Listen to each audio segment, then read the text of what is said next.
Please resume your seats.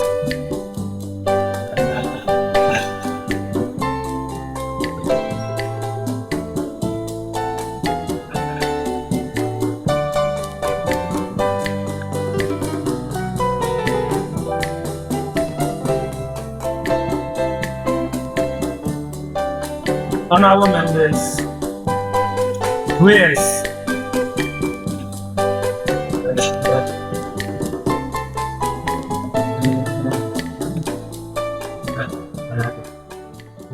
Almighty God, we humbly beseech thee to look with favor upon this youth impact parliament.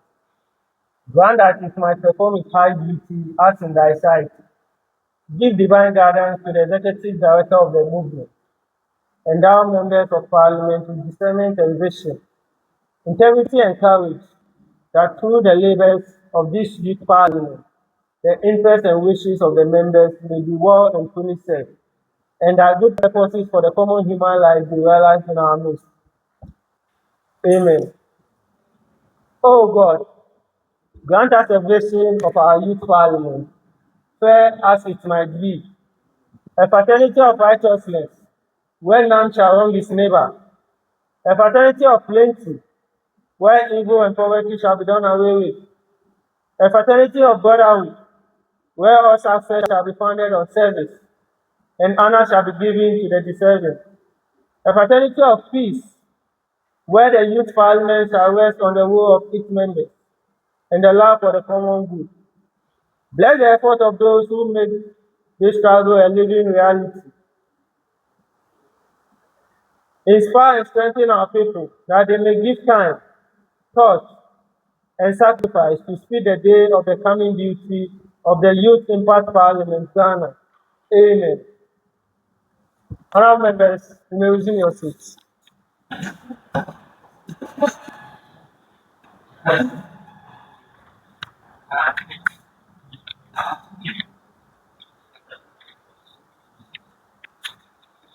Honorable members,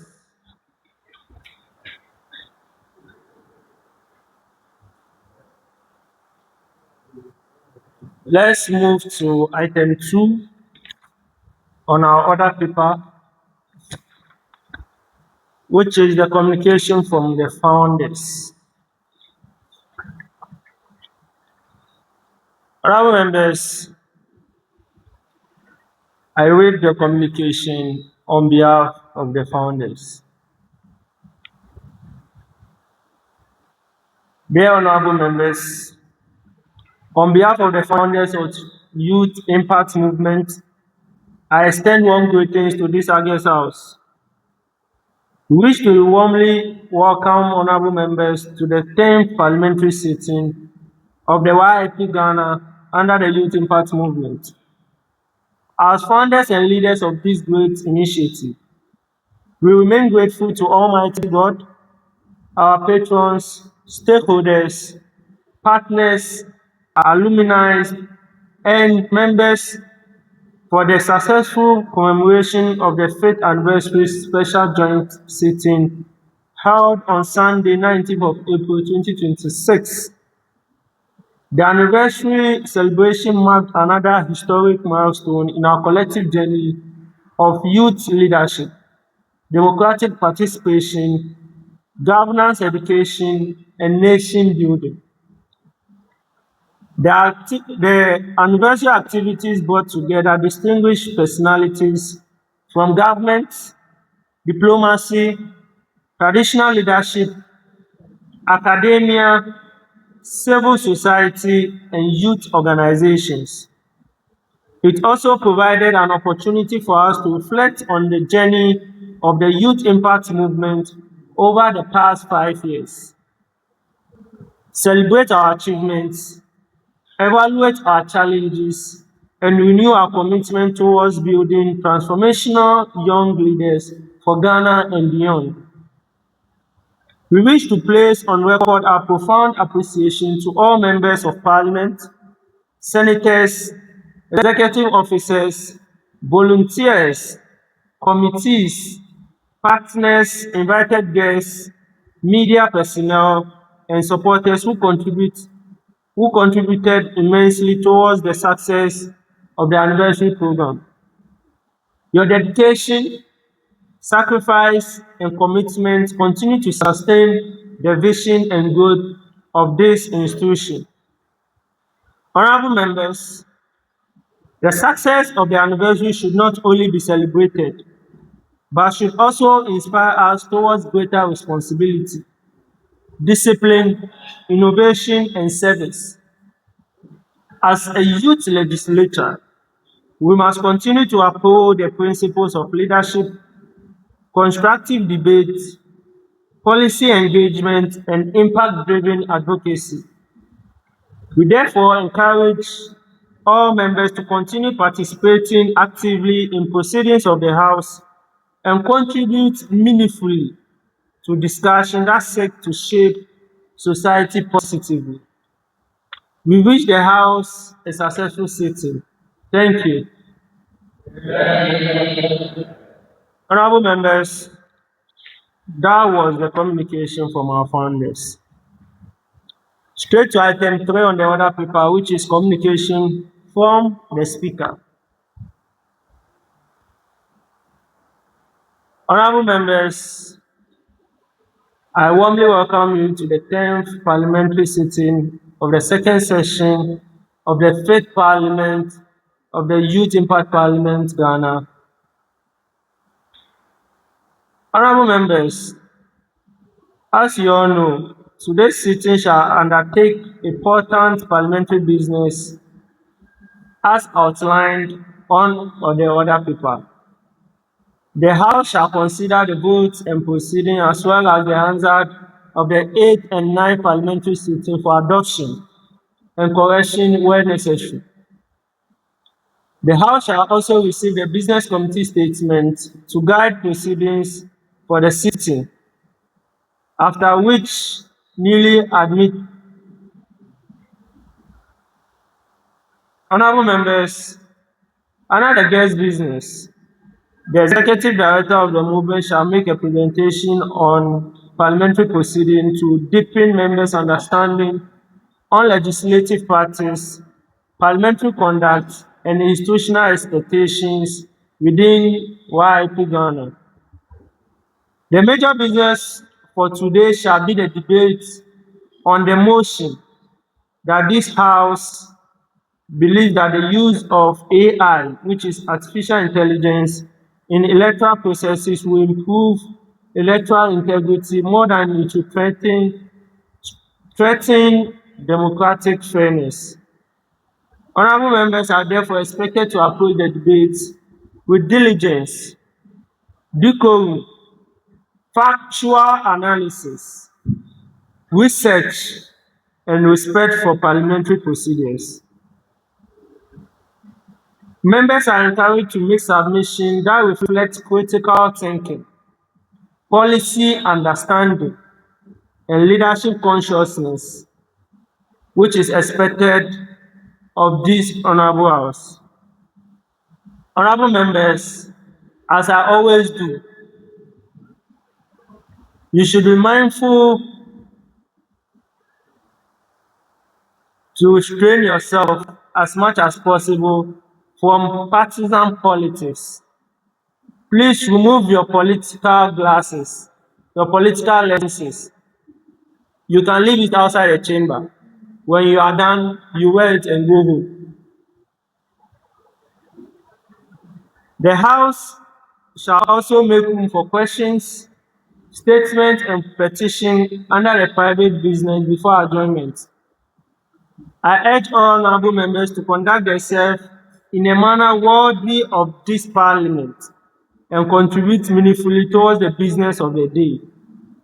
I so communicate.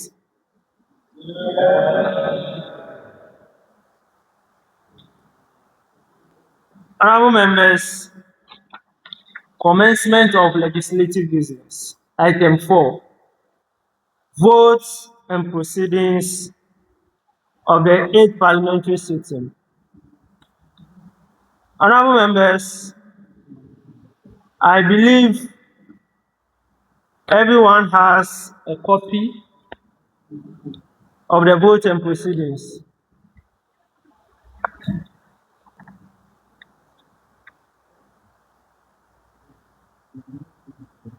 Honorable members, I believe everybody has a copy. Honorable,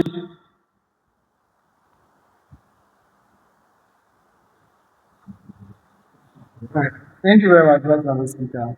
My name is Billy Akoso, MP for Keta constituency. Mr. Speaker, I believe the item number 6 on other paper supposed to come before the majority leader supposed to give us that report before we commence the actual business.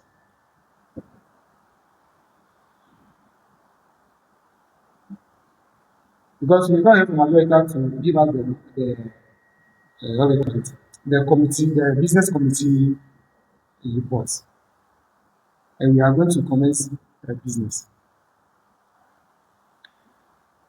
so Honorable, oh please, I want to ask. So you mean we have to take item 6 before we proceed with the votes and proceedings? Yes. Is that what? Yes. Honorable member, it is the other paper was done like that for a reason, and that's how it has always been. We take the votes and proceedings before we hear from the before we take the business committee statement.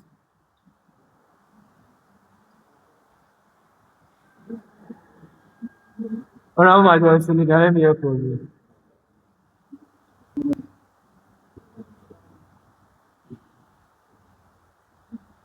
Thank you very much, Mr. Speaker, for the opportunity.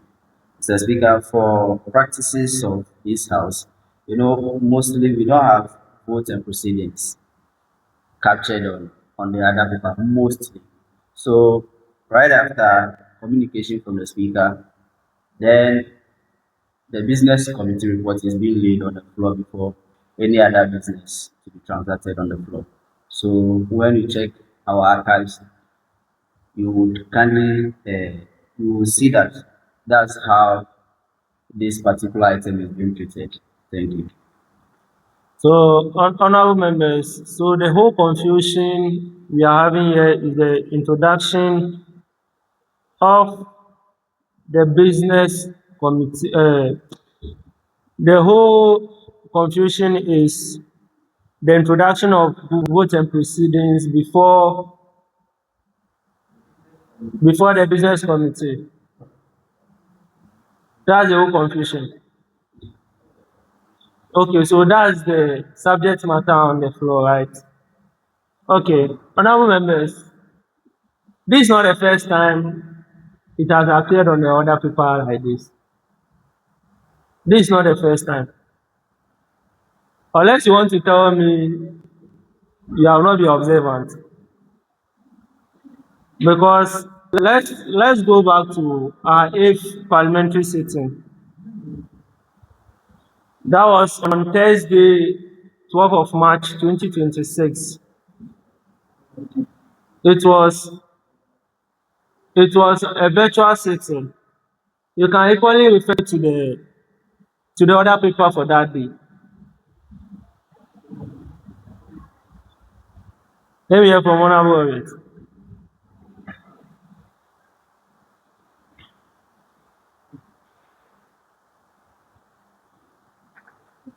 Yeah, thank you very much, right, Usman.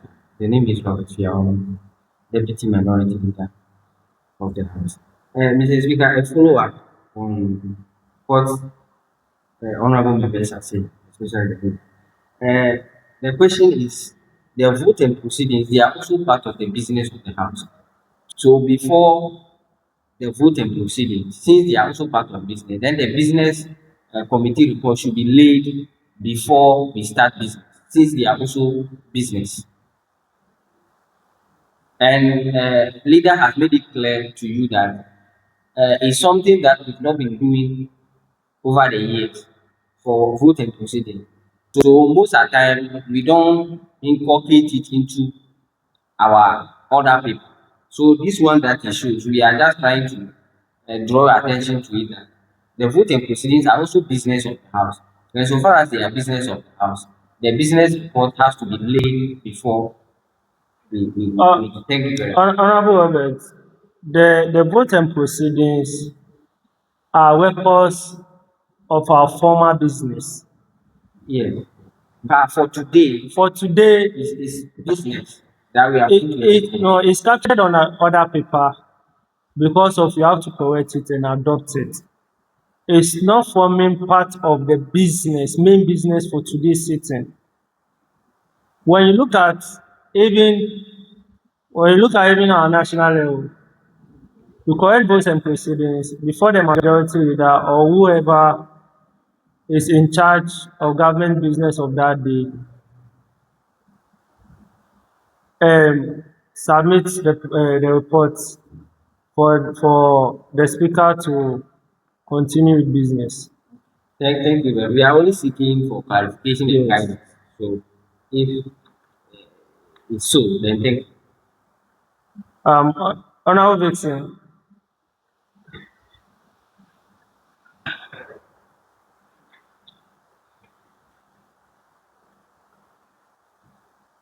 Thank you, Speaker in House. I'm Vincent Bryce. Hello. You can call for instance, the only commercial state with that. The Speaker is part. That's no information. But I did say that we shouldn't drag this issue that much.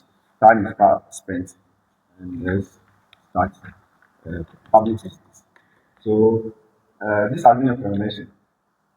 So when a leader raised the issue, if he was right addressing the issue, let's not back and forth. Let's do what is right. Then we can proceed. Thank you very much. yes, I think so because the back and forth of this issue, as I stated, the taking vote and proceedings before the business committee statement is not alien to this house. It's not alien to this house. Let me hear the last submission on this issue, then we proceed. I give my guidance, then we proceed. Honorable Believe. Thank you very much, right, Honorable Speaker. Honorable Speaker, one of the reasons why some of us we are on need for it to be corrected at personally, I feel that there's an error on the other people. Okay. So if the paper has not been report has not been laid to us, we cannot do changes in this. So unless it's laid before we can do changes.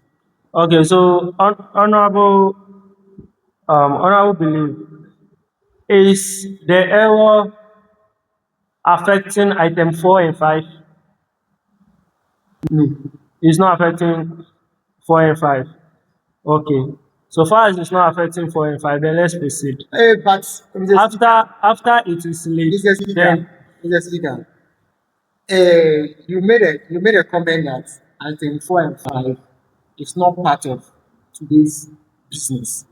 Once we are here, it's the business of today because we are doing it today.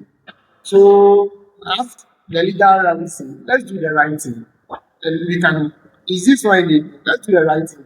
They should give us a report. Then we follow the necessary. Then we move on. If that's it, then we know. Thank you very much. honorable members, as I said, this is the last submission I'm taking on the subject matter. We don't need to drag this issue. I'm not leading you astray. I'm not leading the house astray. And as I said,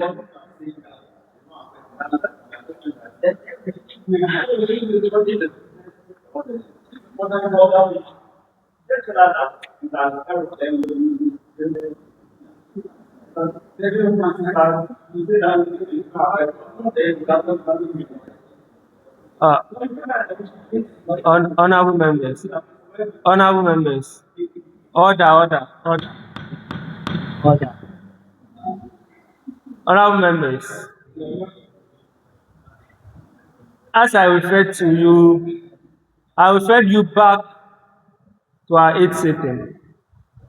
Have you seen the other people for that sitting? Have you seen the other paper for that sitting? It matters to me a lot. It matters to me a lot. Honorable members, honorable members, honorable members, all interventional sciences,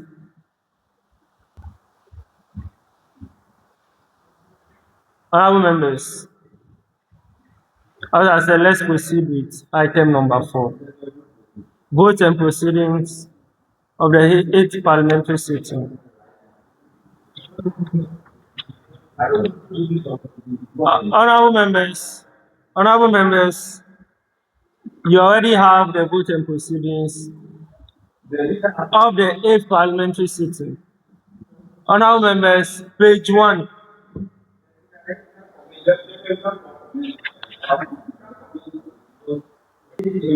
Page 2. Page 3. Page 4. Is he on the vote and proceedings?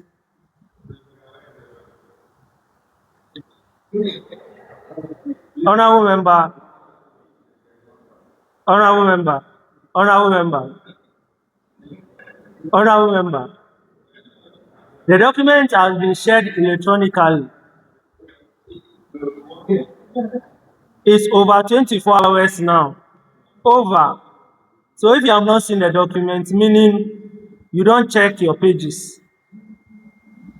Let's proceed. Page 4. Page 5.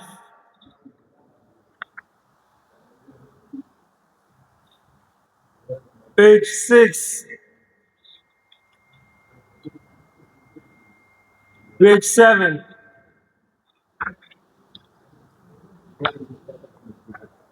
Honorable members, in the absence of any comments, the vote of proceedings or answered of the 8th parliamentary sitting is hereby adopted. Item number 5, vote and proceedings or answered of the 9th parliamentary sitting.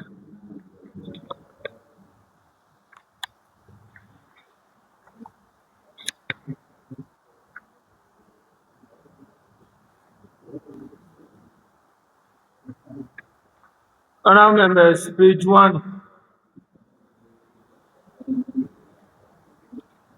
page 2, page 3, page 4, page 5, page 6, page 7, page 8, page 9, page 10, page 11. Honorable members, any inputs to the document? Any input to the document? To the document. Honorable Robert.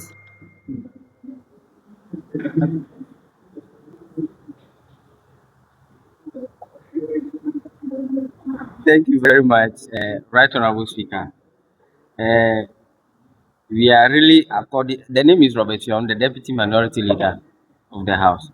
We are really according you that respect that this is your house. Honorable Robert. Honorable Robert. Honorable Robert.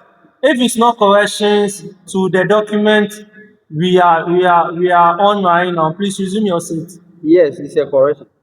Okay, please do the correction. So, the last page of the document with regards to adjournment, Mr. Speaker,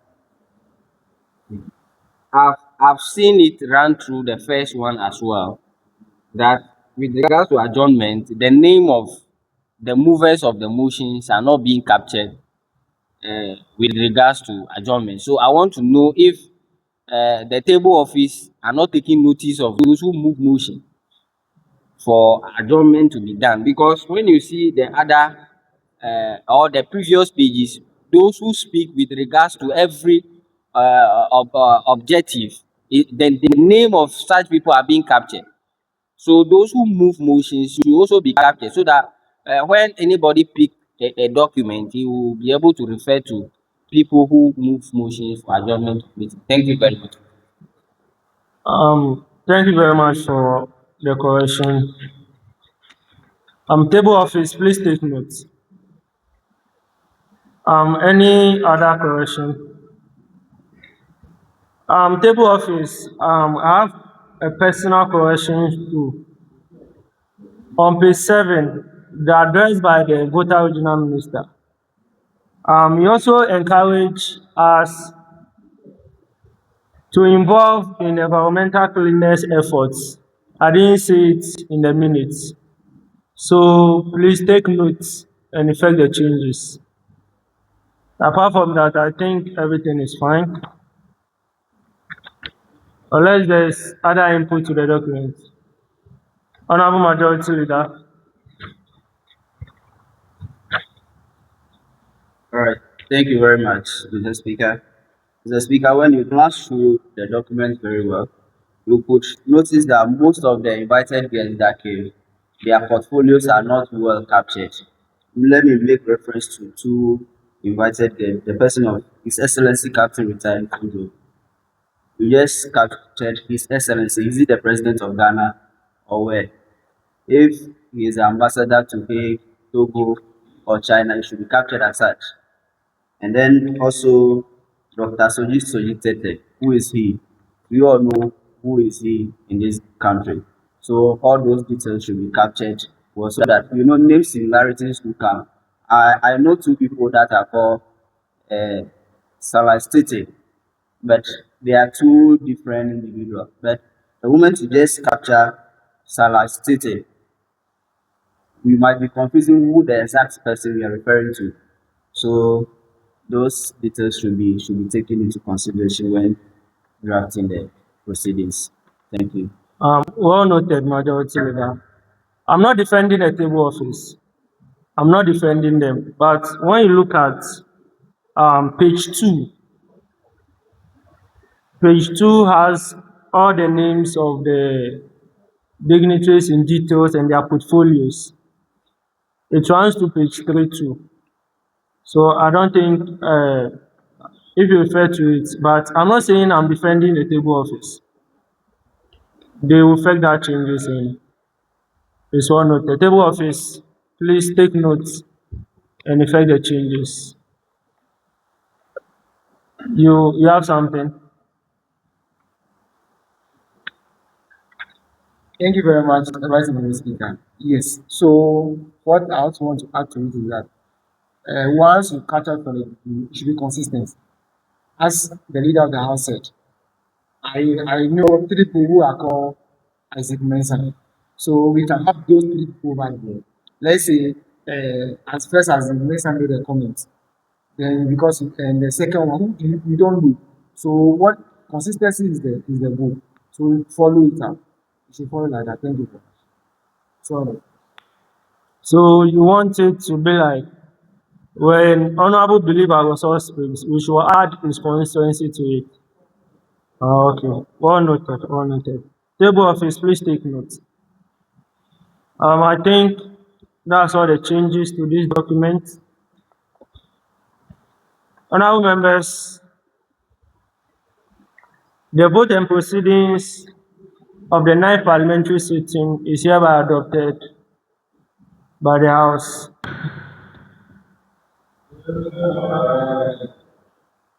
Honorable members, item 6 on the other paper, which is the business committee statement. May I invite the majority leader, Honorable Agbenorlawoduga, to present the business committee statement to the House.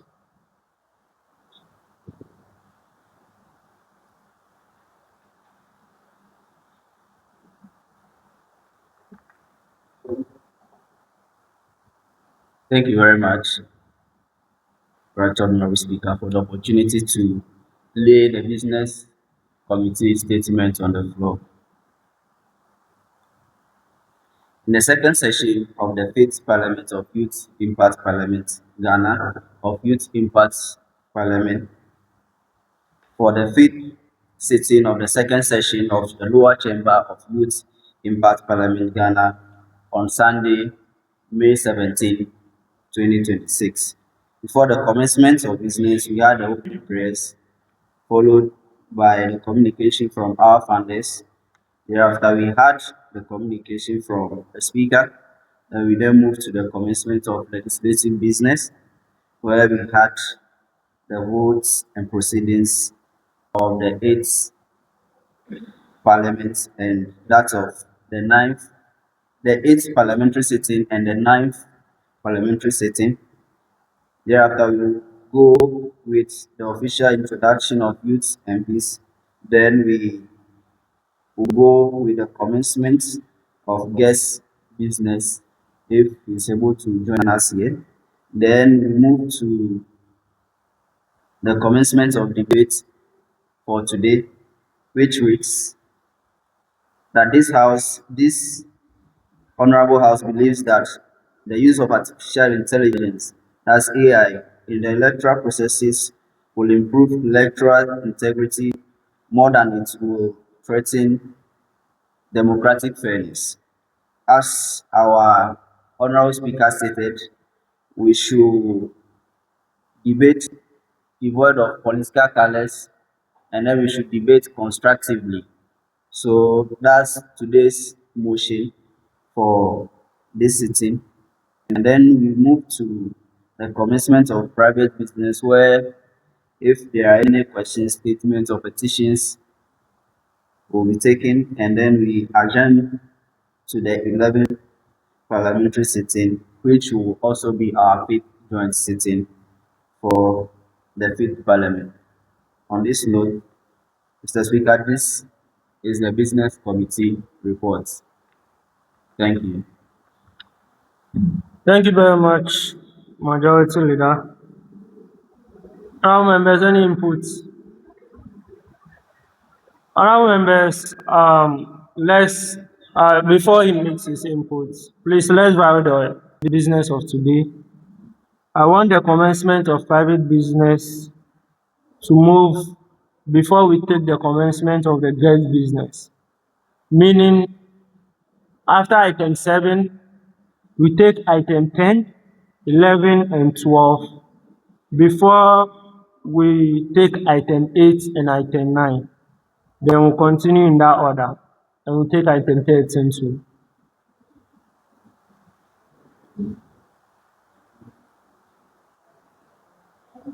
Honorable Samson, is that a point of correction? No, you did like this. Okay.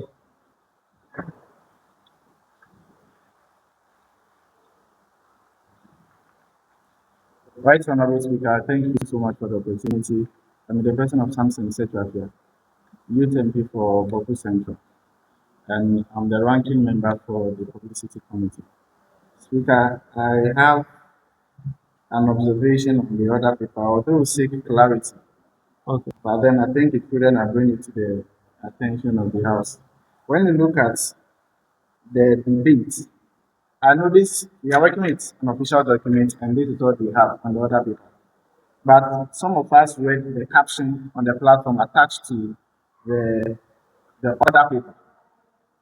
So, and that motion reads, I can't quote verbatim, but then the AI, the topic, the motion is still sentenced under AI. But then that is going to look at it in a holistic form, where we have it, how AI can help improve in our governance system. But this has limited the motion into electoral processes. So some of us saw other one. I've consulted some other members, and they are actually Honorable member, for the sake of For the records, please, if you can refer to that particular write-up, then we'll proceed in uniform. I have it right here. Oh, please, you can bring it.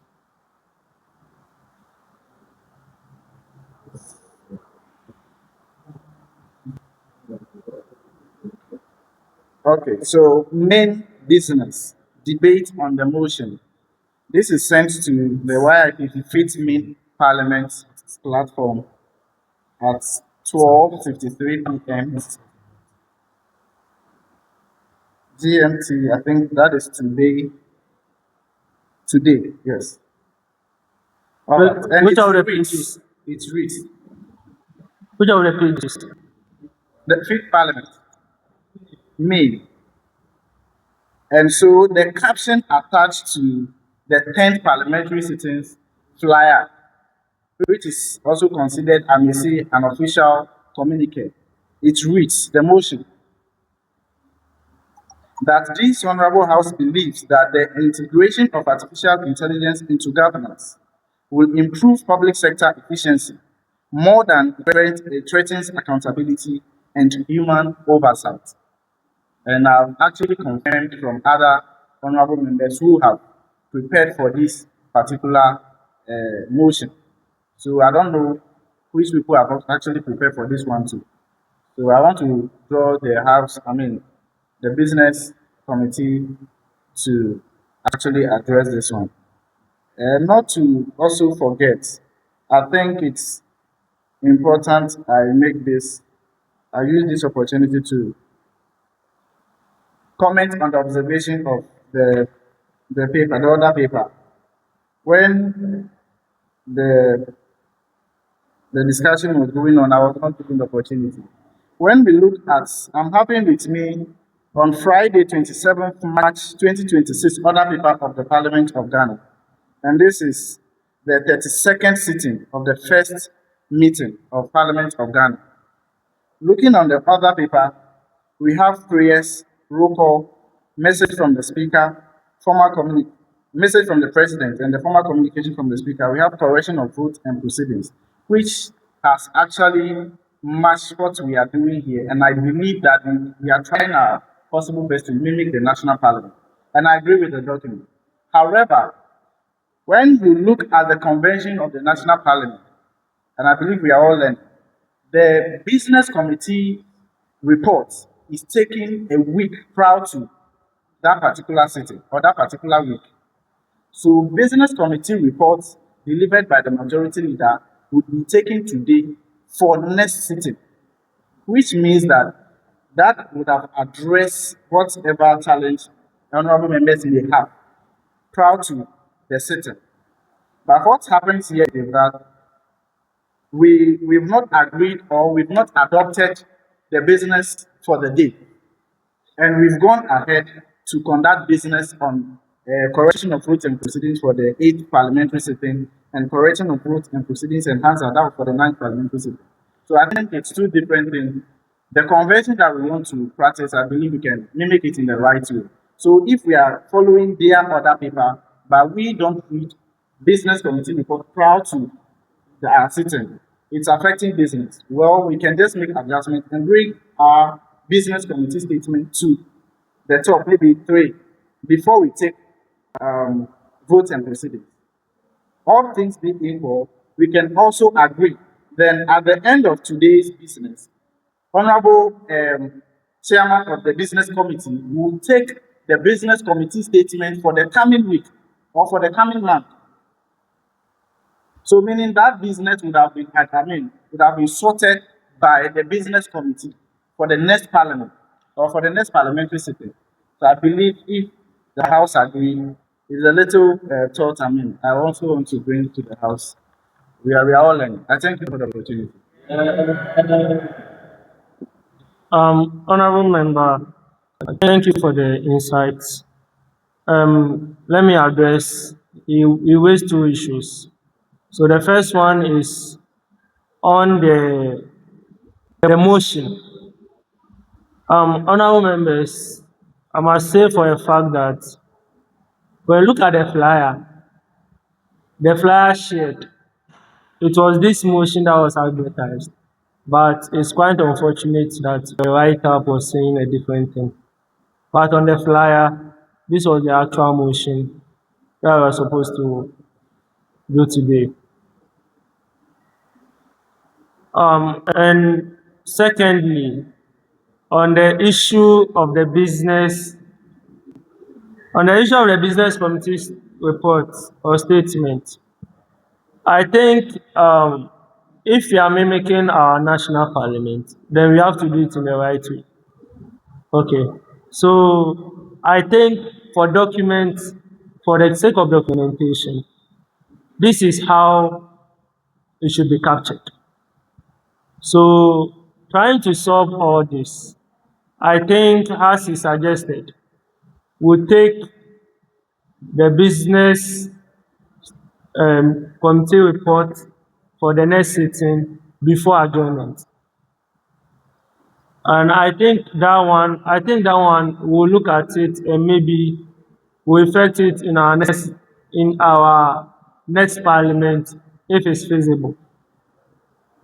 If only is feasible. That's the catch. So I think I've addressed all the issues you have raised, right? Yes, I've addressed them.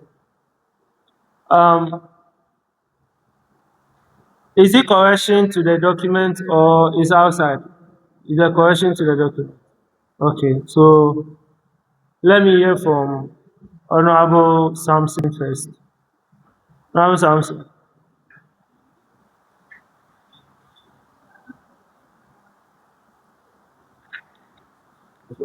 Thank you very much, Right Honorable Speaker and the other House for the opportunity granted. I am Dr. Samson, the youth MP for Bama from Place North, the first deputy minority whip of this House, and also the vice chairperson of the organizing committee. Right Honorable Speaker, I would like to draw your attention to this. Today, we have two Samsons in the House. So anytime you mention Samson, it draws the attention of the two of us. So I'll be very grateful if you can address me by my sign, which is Doche, so that it will not confuse the two of us.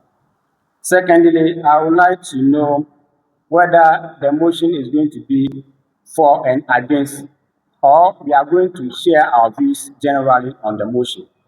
I would like to know so that we can prepare for that ahead of time. Because mostly motions of this nature, both sides of the House share their opinions, either for against or either for or against.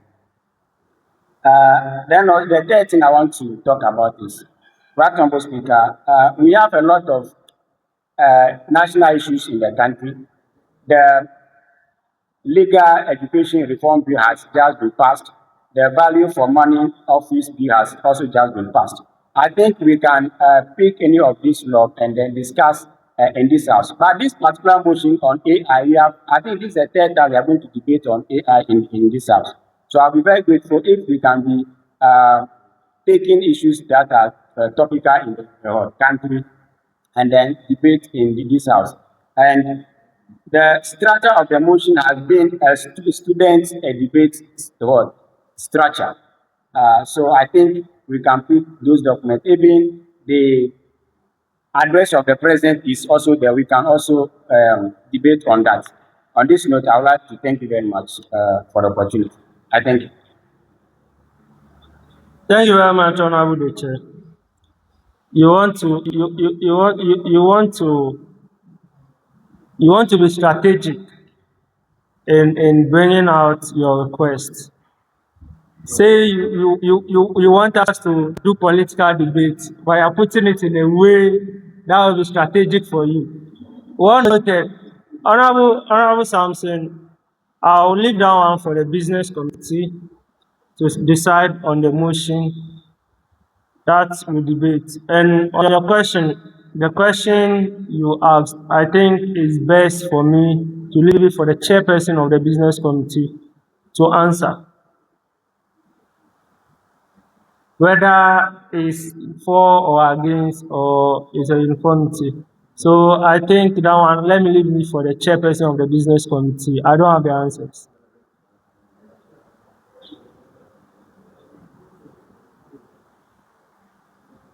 Thank you very much, Mr. Speaker, for the opportunity to speak either which side is going for or against the motion for today, if that's your question, right? Okay, so this particular motion, the majority goes for and the minority goes against as the practices of these motions of this nature. You get me?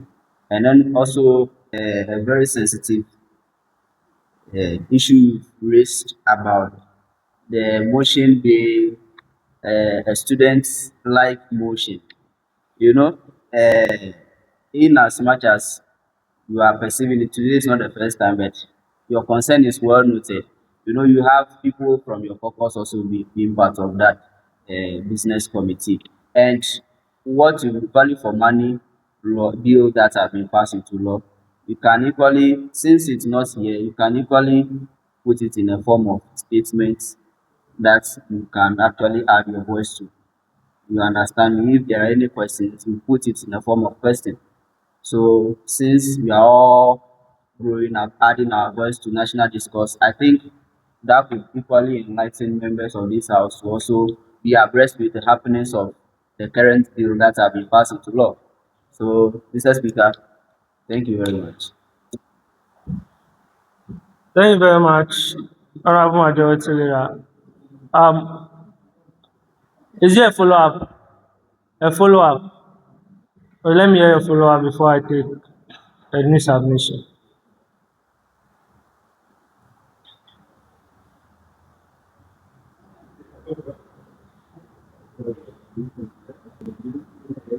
Honorable Member, you have the floor. Thank you, Mr. Speaker in the House.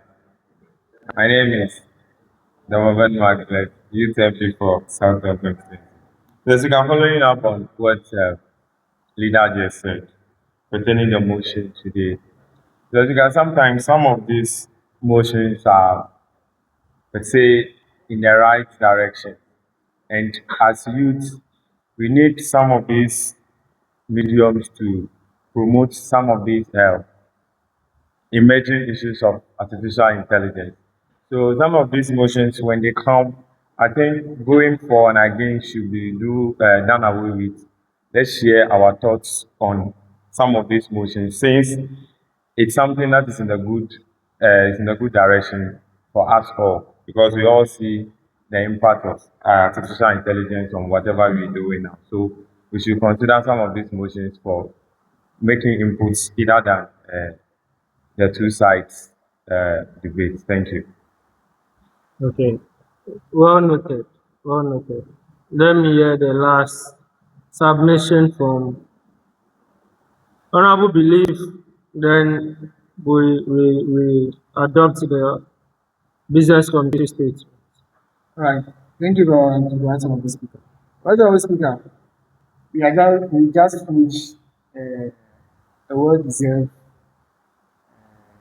anniversary. I remembered in some meetings before we had our anniversary, we spoke on some things. Then I came out, then we were like, what brought to us was a budget.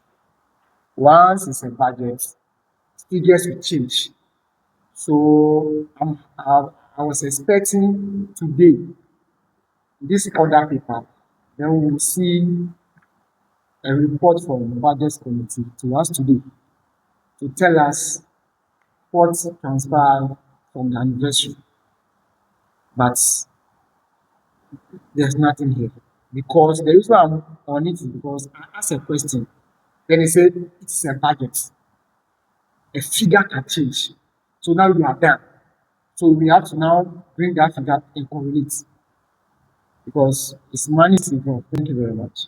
So I don't know whether those who are here, the budget committee, they are here to tell us something. But we need it. We need it today. Or we need that report if anything, or if it's not here, then it should be on the platform how our money has been spent. And those. Thank you very much. Honorable Belief, you're a leader, right? You're a leader. You're part of the leadership. Yes, right? I don't know if if I should be the best person to answer that, you want to answer, because when I answer, it looks like I'm the one doing the Sergio Ramos job, which I don't want to be. Thank you very much, Right Honorable Speaker, for the opportunity. The Deputy Minority Leader of the House. And yes, uh, I think Honorable Bless, No, like you said, honorable belief, of honorable belief belief. is part of leadership. And we've been, even before the anniversary, there have been countless conclaves we've been having, and which some of them, uh, most of them don't appear when we call for conclave. And even after the anniversary, we had a conclave on this issue, this budget issue. So if he didn't show up in a conclave, then I think he should let some of us know so that we educate him on the budget issue. But he shouldn't bring it to the floor of parliament so that it will look like maybe some things are being done at the blind side of some people. There was a budget presented on a screen. Wait, there is difference between budget and expenditure, income and expenditure. So Yes, please but make use the right words. yes. So I am just trying to let him know that what to what he is saying, there are a lot of clarification to So that, either being I want budget to or understand. expenses. I want to understand which one was presented that day. Is it the budget or income and expenditure? I think the two. It's the two. The expenses, even the money that was left Okay. after the expenses was also shown. So honorable members, The money that was left let me help after the house. everything was also shown on the screen. Honorable So members, I let think me help the house. Okay. So accountability is key, but I think honorable that is members, being I think let me come in. Let me come. in the floor of parliament here. Honorable Robert, Honorable Robert, let me come in. You see, the speaker is not in charge of issues of money. You are all aware. Okay. When the budget was presented, the budget was a budget presented on the floor of parliament, or it was presented conclave. Conclave. Okay, fine. And I remember vividly that after the anniversary, we had another conclave where the income and the financial statement, income, expenditure and everything, how much is left in the coffers and everything was presented. It was presented on that fateful day. That's why I was asking if you were part of leadership, because it was presented. Okay, so I don't know what your main issue is. Is for the financial statement to be presented to the entire house, or what? What's your main point? I want to Or you want understand. it to be published for you to All right. Thank you, Right Honorable Speaker. Right Honorable Speaker, every member here must know what goes on. It's not only this.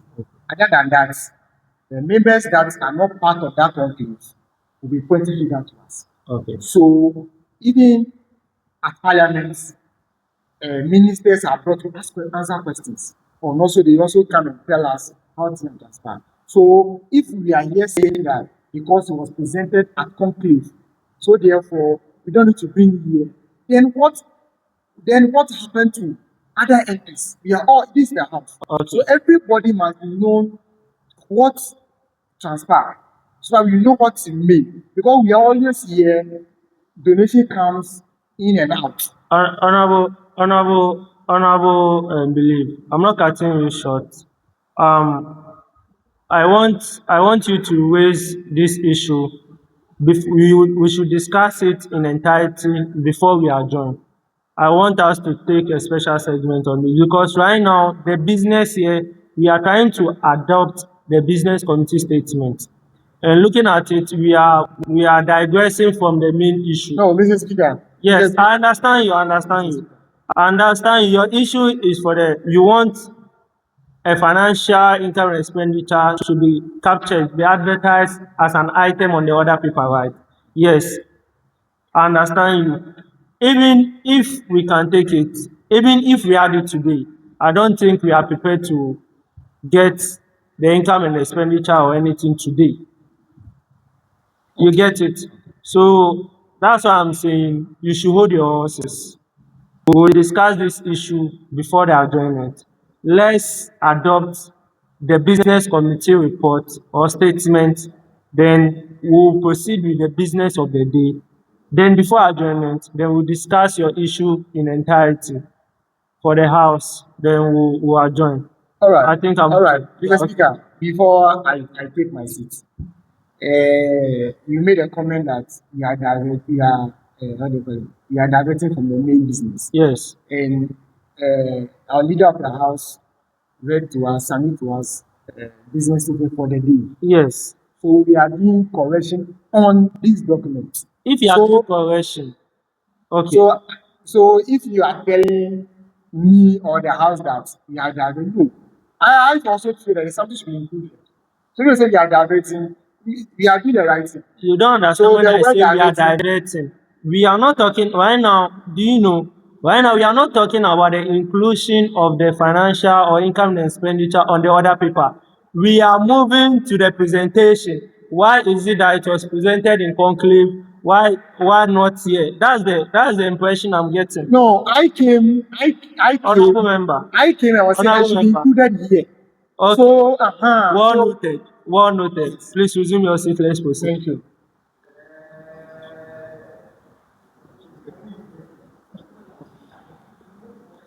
Honorable members, is it corrections or is another issue? What? Follow up on what? Is it on his issue?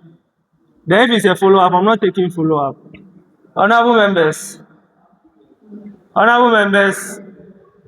as I said,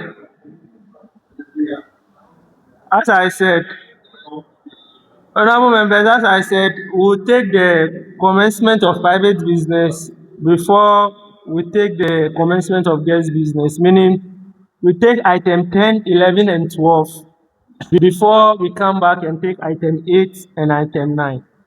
Then we take item 13. Honorable members, I think there's no clarification or input to that. Honorable members, the business committee statement as presented and corrected or the input from the honorable members is hereby adopted by the House. Honorable members, we move to item 7. Honorable members, we move to item 7 on the order paper, which is official introduction of youth MPs. Official introduction of youth MPs. Honorable members, as we have been doing it, we start from the minority backbench. When it gets to your turn, you go to the podium, you mention your name, your constituency, the committee in which you serve, the position you have in the committee,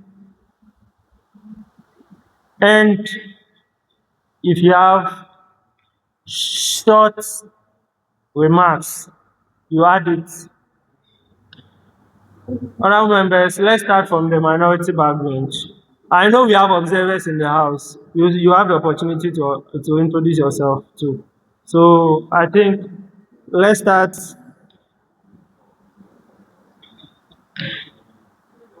Honorable member, I'm not seeing the point of is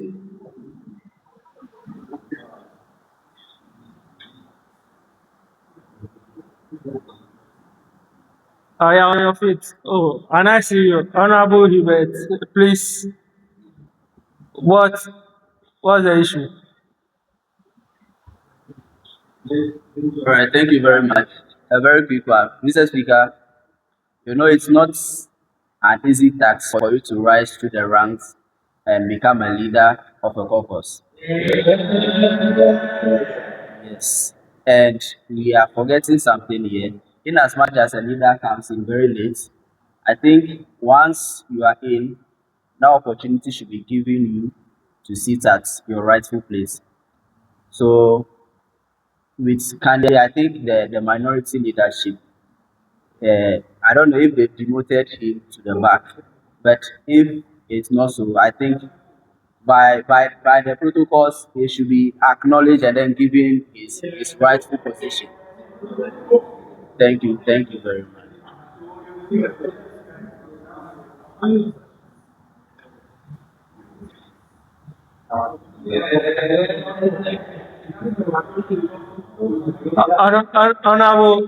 Honorable Majority Leader, you see, it was not my fault that I came late. And if someone is occupying his seat, I'm not the one that will tell him that he should take his seat, his rightful seat. I saw it, but I don't know why he's sitting there. So thank you for the kind gesture. You have saved him a lot. You have saved him a lot. Honorable Vixen, let's do the introduction. I don't know what's your point. Honorable members, let's start from the back. Please, you have the floor. You go to the podium and please speak loudly so that the camera will capture you, to capture your handsome and beautiful faces. Please, I go by the name Pinto Emmanuel, and I'm an observer. Thank you. Yeah. Honorable Rex. Oh, this.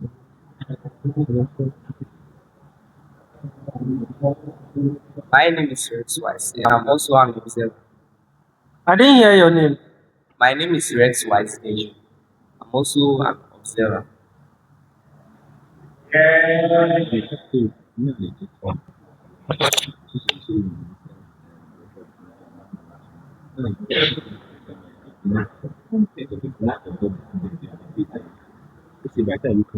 for the opportunity. My name is Abdulmajid Ibrahim Ali, an observer. Hopefully, I'll be part of the income next parliament.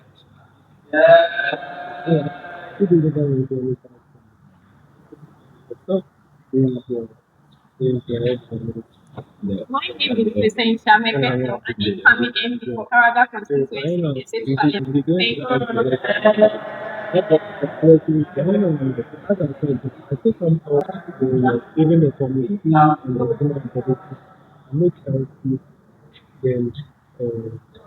Thank you. Thank you.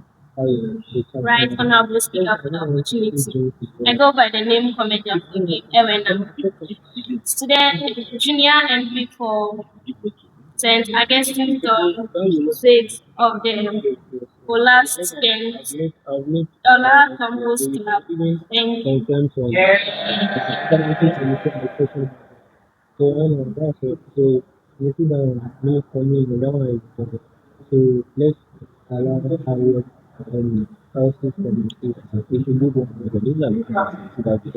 Thank you, right, Honorable Speaker. I am Constantina Etornam Agbenorlawoduga, Youth MP for Okere constituency, Chairperson of the Privileges Committee, and the Second Deputy Speaker of the Fifth Parliament. Right, Honorable Speaker, since you gave us the opportunity to share a few remarks, I would like to share with our August House that May is the month that is set to recognize or create awareness for mental health. And Constantina, myself, being a mental health advocate, I just want to use this opportunity to tell or invite our honorable members to a webinar we are organizing on the 30th of May, Saturday at 6 p.m. Performance, as the Mental Health Authority is calling it this year, we are turning awareness into action. We are saying that enough of break the stigma. We are saying enough of that. Now let's take action.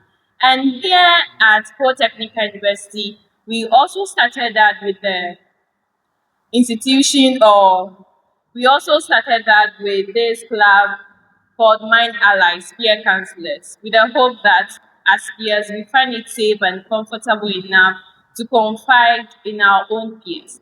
So come 30th of May at 6 p.m. via Google Meet, we'll be diving into this concept of understanding peer counseling. So I just want to extend a warm invite to all of you. And for our men, all the time we keep saying it, please take care of your mental health. Rest. Mr. Speaker, rest. Honorable members, workers, students, husbands, girlfriends, boyfriends. Please prioritize your mental health. It is very important. Please prioritize your mental health. Do not be serious all the time. Take some time off, rest, be happy, and smile. Make sure you own your own happiness. Thank you, Right Honorable Speaker. Honorable members, if you agree with me, we'll have to send her invoice because the advertisement that she just did. If honorable members, we'll talk to the finance committee so that they will send her invoice. Honorable member, please, you have the floor. Thank you for the opportunity. I am Ananias David and I am an observer. Thank you. Honorable Anani, I hope you join the next parliament, hopefully. Okay.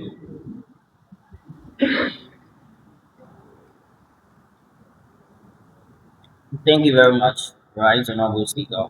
My name is Ahmed Nanaya Alao, a youth MP for Takwa Inchwaye constituency.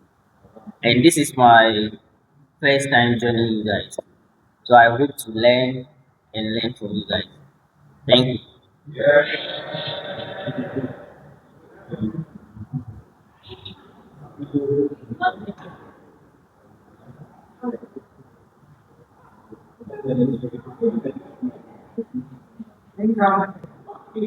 Thank you very much, Right Honorable Speaker and the Abbess House, for the opportunity granted me.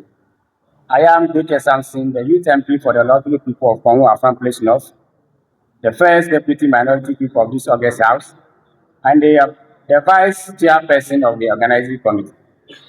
Right Honorable Speaker, in my constituency, we have beautiful islands like Pala Island, Dija Island, Dwarf Island, Bebion Island, Chechepo Island, Ajaboso, and so on and so forth.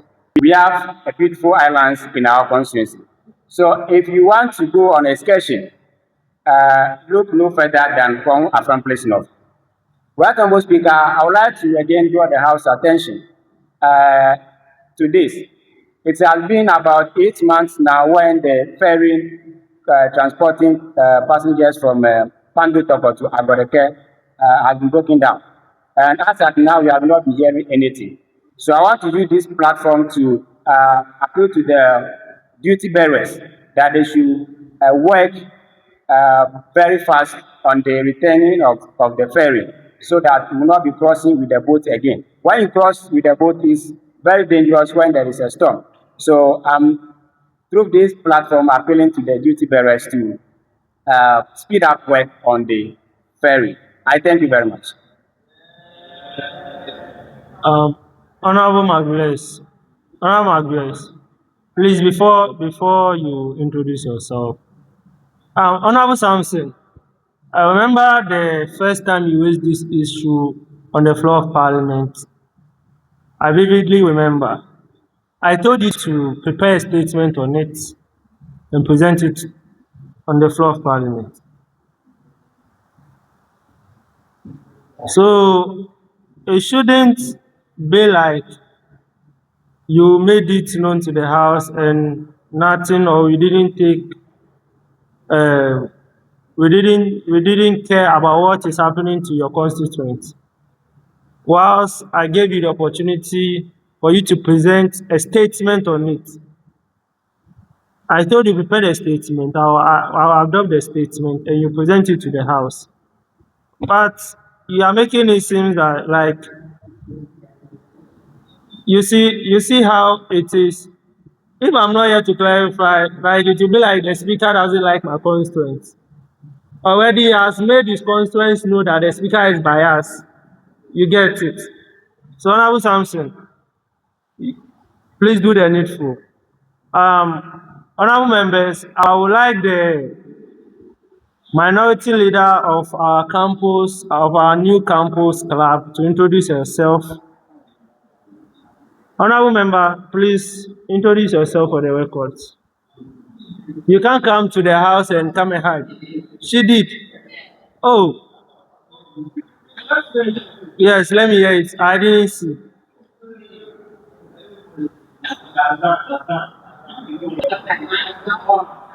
So thank you, Right Honorable Speaker, for the opportunity once again.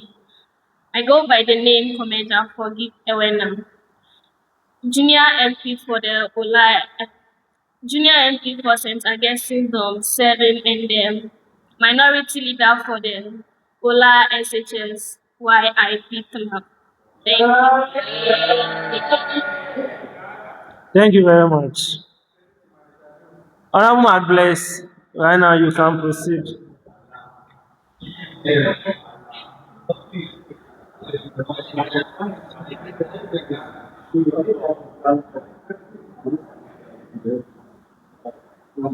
Thank you, Mr. Speaker and the House. My name is Domagon Makulele, Youth MP for South Sudan constituency, ranking member of the Appointment Committee, as well as a member of the Business Committee. Mr. Speaker, I would like to use this opportunity to thank the Honorable House for how far we've reached as a movement, and I would like to commend the great efforts of our leadership. And also, we use this opportunity to commend the good works of the MP of my constituency, Honorable Maxwell Kwame Lukuto. Yeah, he's really trying for the constituency. Southern is about to have an elegant stadium. We want to compete with Hoho constituency. So we are about to have an elegant stadium. So I would like to commend his work, and we are rising to the rank. Thank you very much, Mr. Speaker.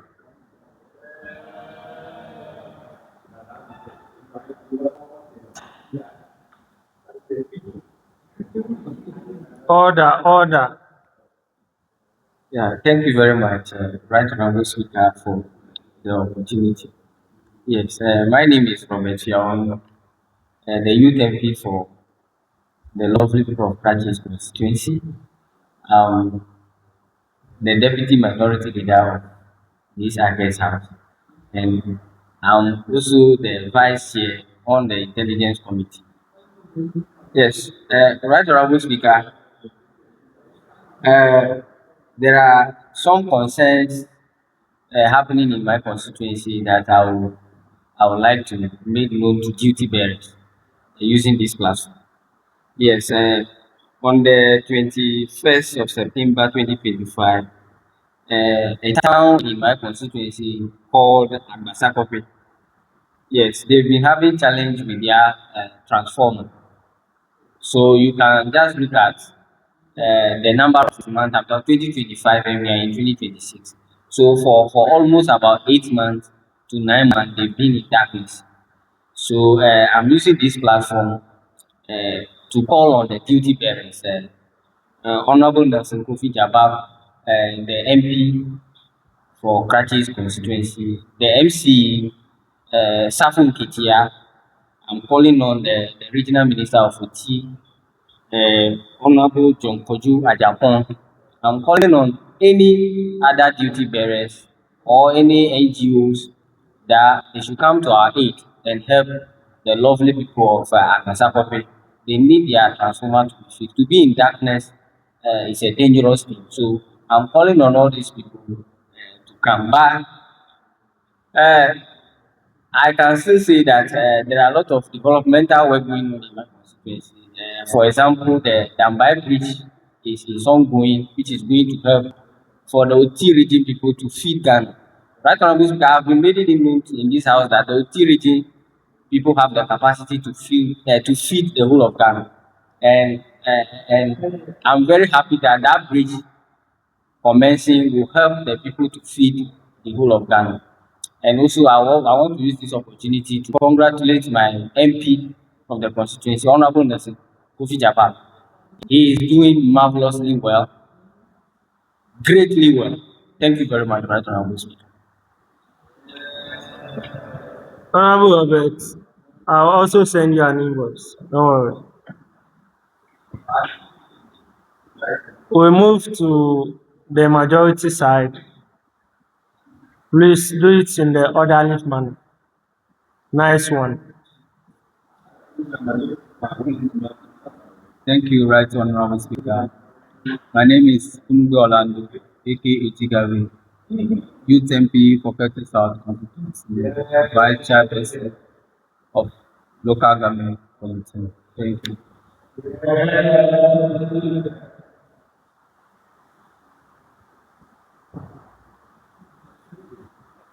Thank you, Right Honorable Speaker. I go by the name Honorable Sifas Kobla Salahu, Youth MP for Tano South, and then the Vice Chairperson of the External Affairs Committee.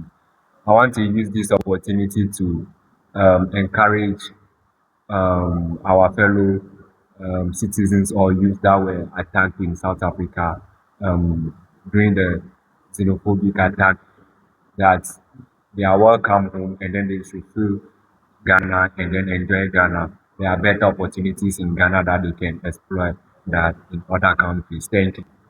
Yeah.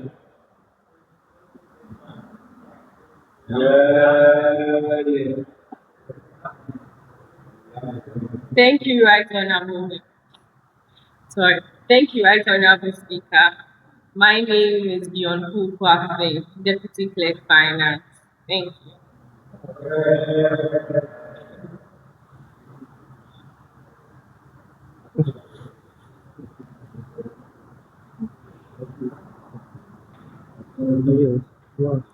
Thank you very much, Right Honorable Speaker.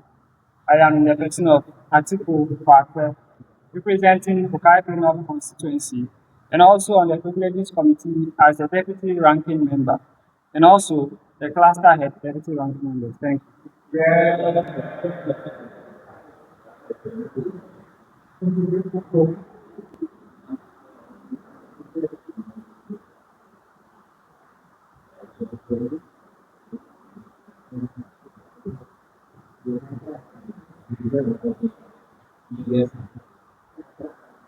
Thank you, Right Honorable Speaker. The name still remains Enoch Sibley, the first Deputy Speaker of this August House, and then the Chairperson for the Appointment Committee. Mr. Speaker, it's been a while I absent from this August House, and I want to apologize. Yes, due to academic reasons or errands. Yes, Right Honorable Speaker, I want to also make a clarion call on my MP or to my MP in relation to an ambulance issue in my constituency. Yes, a colleague of mine had an accident and there is no ambulance. What we heard was that the ambulance got spots and it got carried away. So I want to call on the DC and the MP to do the needful.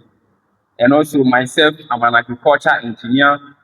If you have a farm that you want the farm to be managed well, you can call on me.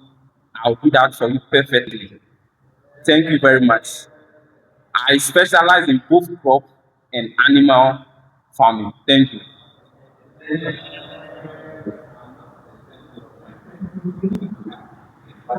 Honorable members, I think this issue is something I have to address today.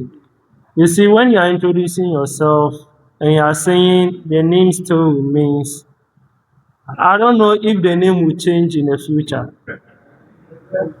because it has been like this is not the first time, and it's not. I don't think it's even the seventh time this has happened. Please, when you are introducing yourself, just state your name. I am. If you are saying the name still remains, it looks like the name you have been changing it like a chameleon, so it can change at any time. So please, for the sake of clarity for us learning and whatever we are doing here, we may not see the impact today, but this is a correction that we have to take seriously because we may not know where we find ourselves in the future. Honorable Oja, please, you may proceed.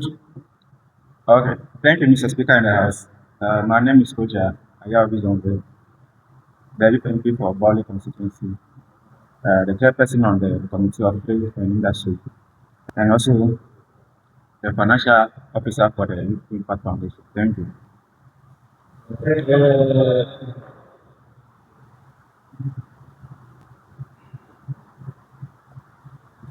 Thank you very much, Right Honorable Speaker. Speaker, please, just as I continue to introduce myself, my observation one is that members at other, in those days, I believe that once you added other portfolios to your introduction, the the house tends to heckle you. But then I'm happy to see today that there's no form of heckling when people try to go outside the school.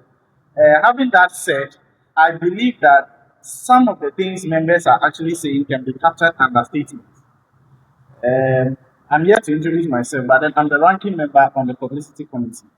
This is one advantage we can just leverage on. You having a statement, issues concerning roads, bridge, concerning ambulance, I believe that we are youth MPs and we are trying as much as possible to project the youth impact value. And one of the things we can possibly do is that let's leverage on statements, let's leverage on motions, let's leverage on questions. If not, the other paper is being prepared mostly all the time. You not see statements, you not see motion, you hardly see motion, hardly see questions. So I believe that this is the learning platform for all of us. The introduction you are doing and adding the ambulance case doesn't carry as much power as you bringing a statement, submitting a statement to the speaker through the clerk, and it's being admitted. You come here, you read it extensively, and members will make comments on it. You are not done. You can just go to your social media platform, post your statement, a soft copy of your statement online with your little writer. I believe with this, we are doing good to ourselves because now this government is one listening government which is watching online what is happening. Secondly, we are also projecting the youth impact value. I believe with this, we can leverage on some of these opportunities so that together we can champion the cause from our various constituencies, not only having the name Youth MP. Having that said, my name is Samson Setwapia, Youth MP for Bush Central, the constituency having the constituency with our able majority leader, Mahama Yariga of Ghana's Parliament. Speaker, I thank you for the opportunity. Honorable member, you see, on the issue of the statement, you see, I was one of the people that always champion statement when I was a youth MP.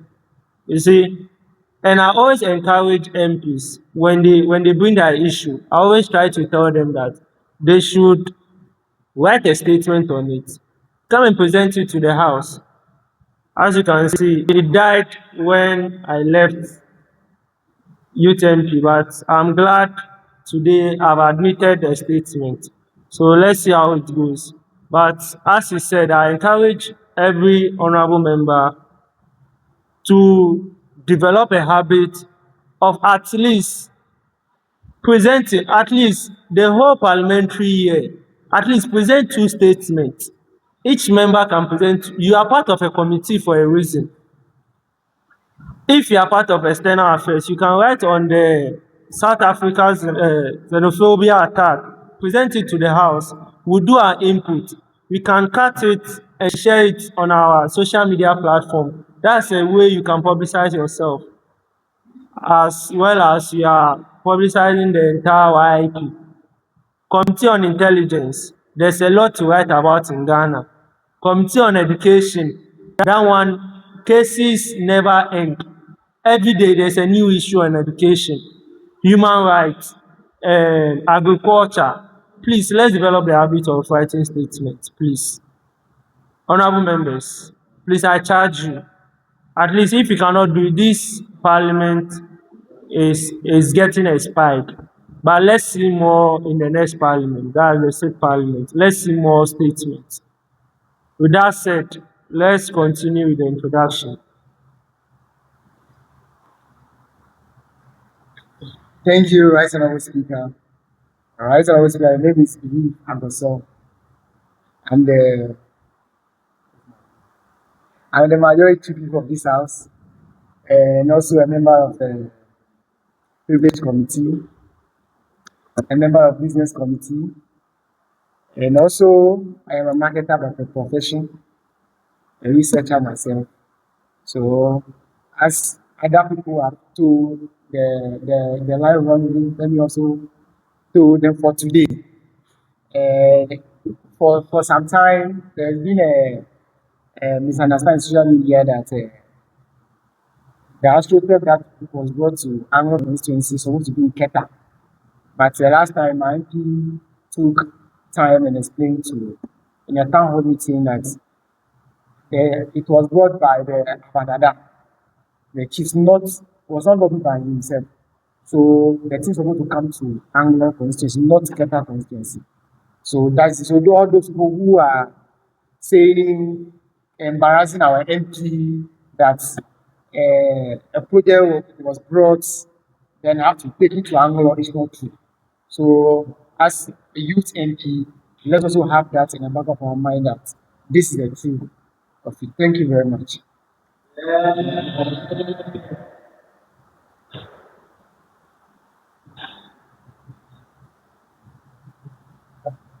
Thank you, Speaker in the House. Victim Bright Salon, Youth Emmy for 2020, the only commercial city in Volta region. Soon to be announced, the gateway constituency to Volta region. Please, I'm on the floor. I am one of the longest serving MP in this House. I've served in numerous committees. Mr. Speaker, I'm a poultry farmer. If you need egg, if you need chicken, you can call upon me. Organic eggs, not the ones, buddy. I remember you're addressing me. There's You're no addressing me. free food under the sun. So, Mr. Speaker, there's one thing I have to say. I have to commend the Red Control Director. He's doing a good manager. I think I'm employing him to come to Volta region. And then I'll presently send him to my house. Then whatever that he thinks that landlords are just increasing rent exponentially, they will explain to him as well. Because they are duping students. For me, I'm being told that this year, single house, what's the name? Single self-contained, I'll be paying 10,000. Right. So I'm employing him to come to who, then I'll send him to my house. If anybody has concerns, come and see me so that we will all come together and sign a petition. I'm planning that I'll meet all members, we'll sign a petition, then we'll go and meet the MC together as the NCG regional manager, because by 6 p.m. the evening to 12, you would like to be going on and off. If you look at my phone, all of you, please show my phone to them. No. On the screen for them to see. Look at that's what this new parenting I've done to my phone. I'm sure most of you are also experienced most of these things. So I employ all of you because it's not good. My meter that they change for me, you have prepaid. Though. By the time it will go up and come on there, I don't know whether it's those that is consuming the prepaid as well. So I want to employ all of you. Let's not sit because all of us are spending money. The prepaid is not for free. We are buying it. So let's come together so that our voice will be one. Then the issue will be resolved for us. Thank you very much.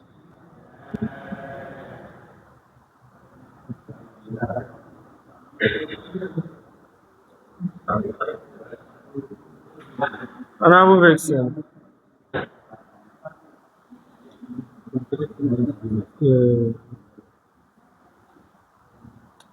Go and sit. Let me sit down. Go and sit down. Go and sit down. Go and sit down. What are you? Honorable Majority Leader. Thank you very much, Right Honorable Speaker, for the opportunity. I'm Hubert Abahode, Youth MP for Akaki North constituency, and also the majority leader for this August House, and also the chairman for the business committee. Mr. Speaker, it's a great day to be here once again and seeing both the majority caucus and then the minority. It saddens my heart to see most of the people at the minority side are observers. But it's only 3 or 4 of them that I can count that they are substantive MPs. And looking at my side, gladly, beautifully, and then handsomely dressed, Mr. Speaker, as leaders of this house, I think we need to be calling on each other once we are approaching sittings of this nature to draw our attention. It's only few people that called me that they won't be able to come uh, for today's sitting. Mr. Speaker, given the opportunity again, I would like to commend my MP, who is one of our founders or our patrons, yes, Honorable Peter Notukote, for his great works he's doing in the constituency. Last Thursday, he has commissioned quite a number of projects, about 7 of them, yes, just this Thursday, and counting them, he completed a 3 units classroom block with auxiliary facilities at Udo Ukokwe, and then he completed a 4 units poor flash toilet facility at Adafienu EP Basic School. Also completed a borehole at Adafienu EP Basic School. Hey. He completed a 4 unit poor flash toilet facility at Postmonu DA Basic School. He also completed 1 borehole at Postmonu Basic School, and he completed a 10 unit office for Akaji North District Health Directorate, and also completed the office accommodation with ambulance bay for the Ghana National Ambulance Service, all commissioned on the 14th of this month, which was the last week Thursday. And in attendance was our amiable, hardworking regional minister, Honorable James Gonu, and then the MC also was there. So, Mr. Speaker, other projects are actually going on and they are at various stages of completion. So I would like to use this opportunity to also thank my MP once again for the great works he is doing in the constituency. More grace to his able, and then the future of Akachi North is looking very sharp and bright, and then it's taking a greater shape. Thank you very much, Mr. Speaker.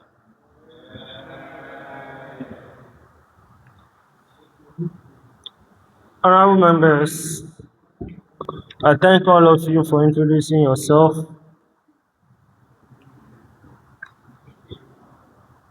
Honorable members, we have come to the end of the commencement. Honorable members, we have come to the end of legislative business. As ordered, we are moving straight to commencement of private business. Item number 8, which is questions. Honorable members, I can say for a fact that I have not adopted or I have not admitted any question. So we move to item 9, which is statements. Honorable members, under statement, we have a statement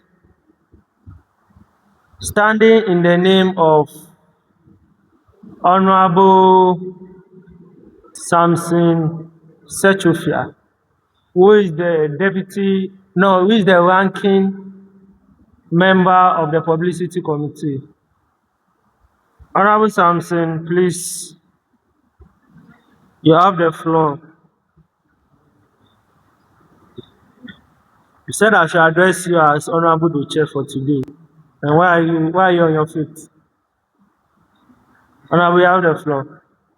Right Honorable Speaker, thank you for indulging me to deliver this very important and timely statement on the floor. Statements on the need to move beyond partisanship in building Ghana that works for the youth. Mr. Speaker, honorable members, I rise to address an issue that sits at the very heart of Ghana's future: the urgent need to move beyond excessive partisanship and build a Ghana that truly works for the youth.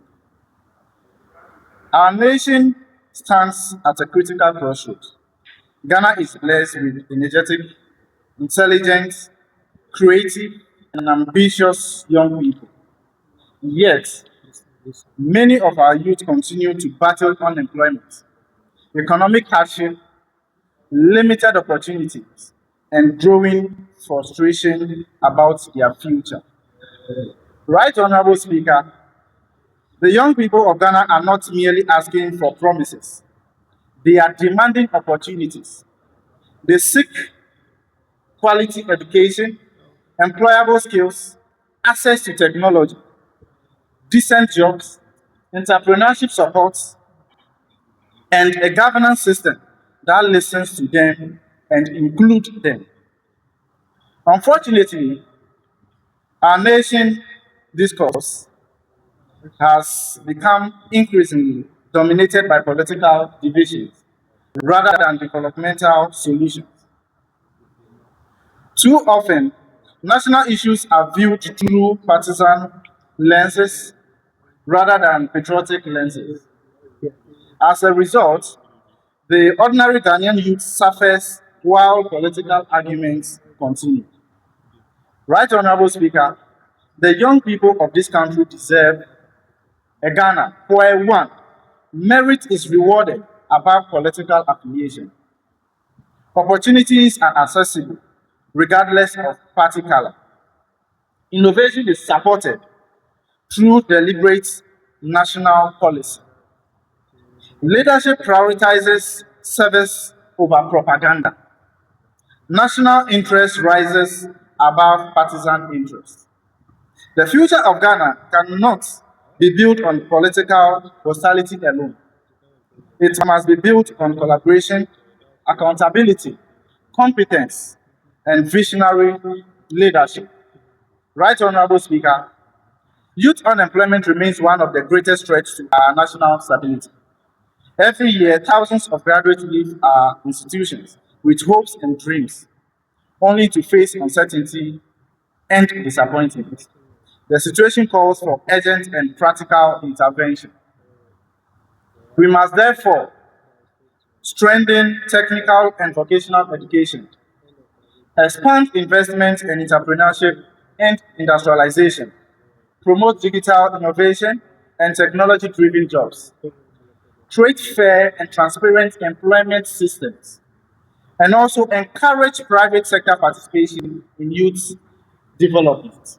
Right, Honorable Speaker, colleague members, the Ghanaian youth are ready to contribute to national development. They are not liabilities. They are assets that are not merely future leaders. They are leaders of today. What young people require is an enabling environment that allows them to thrive irrespective of their political background. As young leaders and policymakers, we call on stakeholders to reduce politics of division and embrace the politics of development. Our debates must then focus less on who gets political credit and more on what benefits the Ghanaian people. Right, Honorable Speaker, history will not remember us for the noise we made against each other. History will remember us for the solutions we provided for our generation. Mr. Speaker, let us therefore rise above excessive partisanship and work together to build a Ghana where every young person can dream, aspire, work, succeed, and contribute meaningfully to the national progress. A Ghana where competence matters. A Ghana where opportunity is fair. A Ghana where leadership is accountable. A Ghana where youth can believe in the future again. The time for political maturity is now. The time for national unity is now. The time to build Ghana that works for the youth is now. I thank you for the opportunity, Mr. Speaker. Honorable members, I think because of time, I'm taking only one contribution each to the statement from each side. So let me hear from Honorable Belief first, then I'll come to the minority bench too.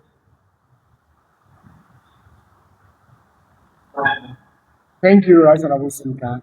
The name is Believe Adoso, MP for Keta Constituency. I want to thank the maker of the statement. There's a few things that run through the statement. I believe strongly, as my name is Believe, I believe strongly that those statements that are making the youths and the leaders also. I believe it's not true because we the youths today, they are not learning. Even the old men who have the gray hair, they are sorry to say, they are even thinking like more than us. Because what am I saying so? There's a lot of things that happen, and then you see a youth person towing a political line, which is not the best. So if we want to call that we are the leaders of tomorrow, then let's begin to rethink again. And also a statement about Ghana is a fair country. I believe so, but Ghana is not a fair country. That's me. Because why am I saying so? We are here today. An ordinary Ghanaian person will still a quote, even let's say 100 Ghana cedi, will not take longer justice to prevail.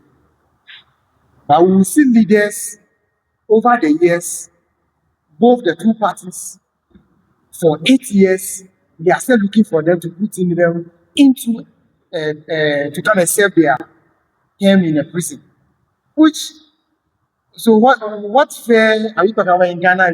Yeah, it's not fair because we treat people, certain people, a certain way, and treat some because people don't have people for them, don't have anybody who can talk for them. Then we leave them, then they are suffering. And also accountability. I believe strongly our leaders, they do politics in front of us and pretend as if they are accountable to us. They are not accountable to us. Yes. Because over the years, we see even MPs and even leaders are getting scholarship to go and study outside. Meanwhile, they have the money, they pay them, they have a certain money to pay them for themselves, but they will still go. So I believe that sometimes this fairness and accountability, sometimes let's relook at it. Maybe it's now that we are trying to be like that. Thank you very much, Mr. Speaker, for the opportunity. Okay, so as I said, from both caucuses, I'm admitting one each, one contribution each because of time. So the leadership, I don't know which of you.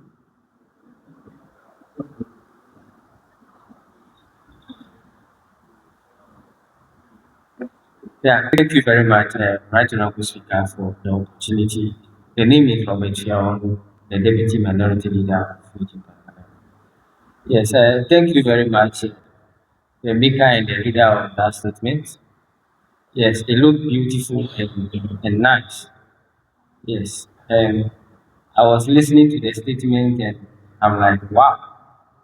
And I want to say this categorically clear that uh, is it just beautiful on paper and not practical on ground?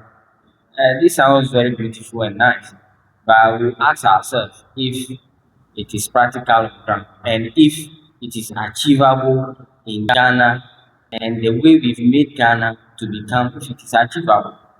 Those were the questions that were running through my mind as the maker of the statement was reading. Yes, I believe in finished work. I believe in practical work. I don't believe in vision without work. I don't believe in revelation without an action. Yes, so it is high time we the youth come together to dance the way the drum is beating, the way leadership in terms of responsibility is going on in this country. We the youth, we have to know how to dance the way our leaders are also playing the drums. We have to hold them responsible and make sure that we don't give them that allowance to just come and give us paperwork without any practical on ground. So yes, I believe in the statement, and I want to just say that it will be good and it will sound beautiful if we can see it practicality, where we all know, including the leaders in this country, that we have an unemployment issue, but you will see leaders paying much attention to things that will not necessitate in giving answers to our woes. So it just means that we just want to excite ourselves, we just want to motivate ourselves, and at the end of the day, there is no practicality on ground. So yes, I believe in it, and we the youth have to come together and make sure that leaders are held accountable and make sure that we too work on ourselves so that when we get there, we will also not behave like the way we are seeing them behaving, but rather we should all change holistically. There should be an overhauling of the whole system from top down, and Ghana will be a beautiful place for all of us. Thank you very much. Thank you very much. Honorable members, you see, you can bear witness with me that whenever I communicate, I always say that we should leave our political lenses out of the chamber because this is a youth avenue for us to learn. See issues as they are, not as people want us to see it. We can all demand, we can all be here and take ourselves and we are laughing and everything.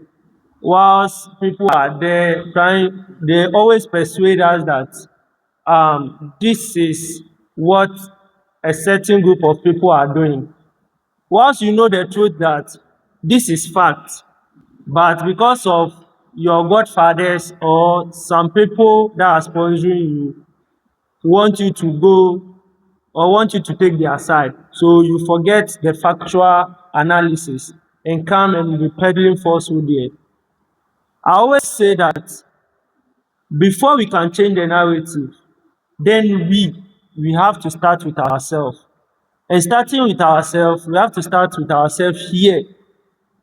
We cannot be calling for accountability whilst we are not accountable to ourselves here. We cannot be telling people that they are corrupt, whilst we ourselves we encourage corruptions. You see, I listened to one podcast, and there was someone that he said, when corruption favors me, I'll call it favor or grace. But if it doesn't favor me, then it's corruption. And you ask yourself, as a youth, how can you think that? Like, what has necessitated that narrative? You are calling corruption a different word or a different language because of it is favoring you, because you are part. But when you are not part, you stand behind and you are calling names. See, we can all be here, we can talk about corruption, we can shout, we can do everything. But if we are not ready to change within ourselves, how can we change the narrative out there? You get it? So every time, and the political lens too, that I've always been saying, please and please, we are youth. We should see issues as they are, not how people, as they are, not how our political divide sees it. You are a youth. You are a Ghanaian first. The party, the party doesn't count before your citizenship. So you should tackle issues as a Ghanaian first before you go about being loyal to your party. So with this said, I want to say I thank the maker of the statement because he has re-echoed whatever I've been saying over the years. So, and I thank the contributors of the statement. I thank you very much. Let's move to the next item, which is item 10 on the order paper, which is petitions. Honorable members, there is no petition before the House, so I can confidently say we have come to the end of the private business. Honorable members, before we proceed to the next item, which is commencement of guest business, I think we should break protocol here and do some small, we should introduce a small item over here because we have our patron in the house and we would like to hear from him too. So, but before then, we have something for him because we have been chasing him for a very long time now, but we didn't get the actual time to deal with this issue. So today, if he's here, then I think it will be best for us to do it today. But let me call on the executive director of the movement to the podium so that he does that on behalf of the House. Thank you very much, Mr. Speaker, for this opportunity. Mr. Speaker, today is a day that Youth Impact Parliament is so proud to pay homage to one of our patrons. This is a man who has loved us since day one as his own group, to the extent that when he had the opportunity to contribute to the group as a statesman in power, he ensured that we were comfortable in his home. This is a man who served as the Volta Regional National Director in 4 years during the tenure of the former President Agbenorlawoduga, and he made airwaves over there. Later on, upon the good job he did at NADMO, His Excellency the President, the former President, appointed him as the Municipal Chief Executive for whole Municipal Assembly, of which during his tenure he equally shook the grounds and have left a big shoe for his successor.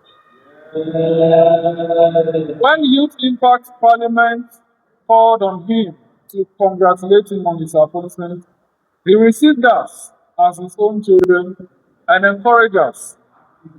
On that day when we went, he pledged his commitment to our group, and up till now, he has not departed from his word, although he has left that office.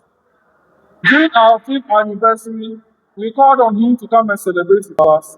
He left everything he was doing to come and celebrate with us. On the 14th of May, the Lord Almighty added 1 year to him, and we as a youth parliament are celebrating it today for him. Honorable members, allow us as a group to pay homage to our own father, Honorable Richard Divine K. Bosson.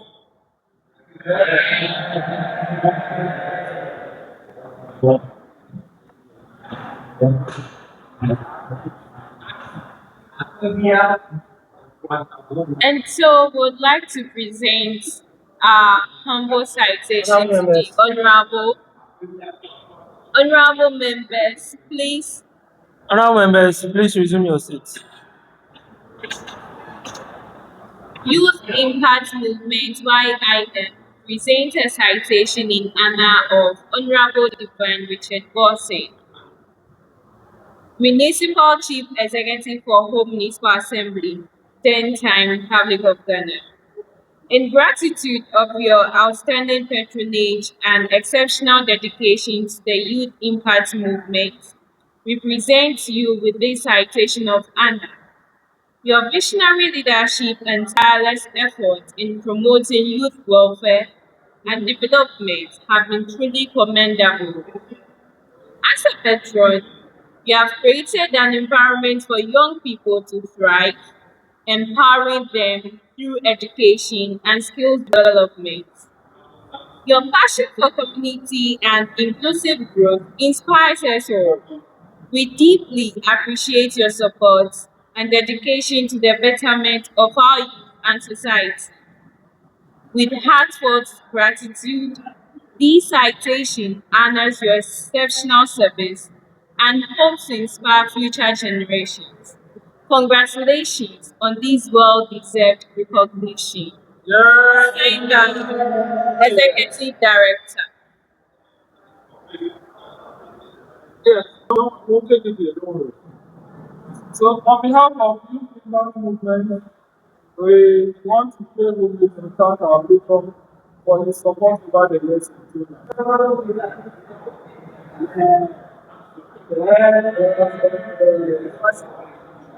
John, It's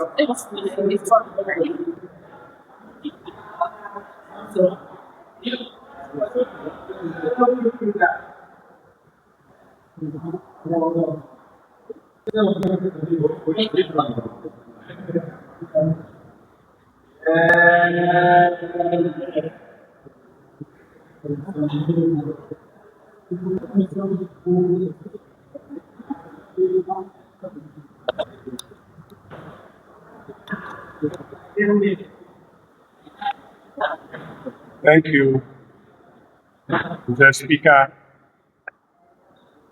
the leadership of the House, majority and minority,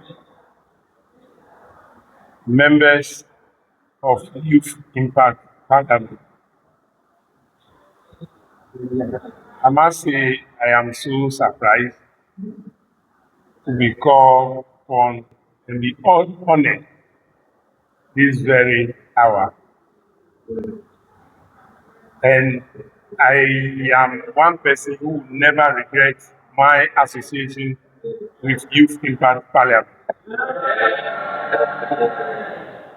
You may see yourself small today, but you'll be a force to reckon with soon, because some of the suggestions we make to the leadership is yielding results, and soon, though we are small, we'll be seeing greater.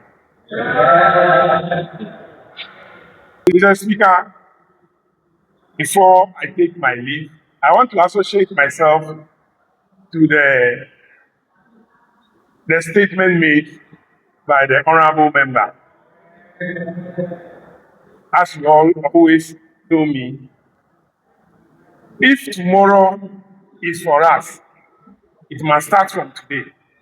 And we must begin to hold hands of any youth closer to us, to walk the path with us, so that tomorrow when we are exiting, we are very sure that the person who is taking after us are very much prepared, even more prepared than we do. Ghana, we are blessed with the talent. What is affecting us is over politicization of everything. You may be the good person to lead, but because you are not in a certain party, you are the worst. And I'm happy that he mentioned of something in his statement, that leadership should be on merit than political colors.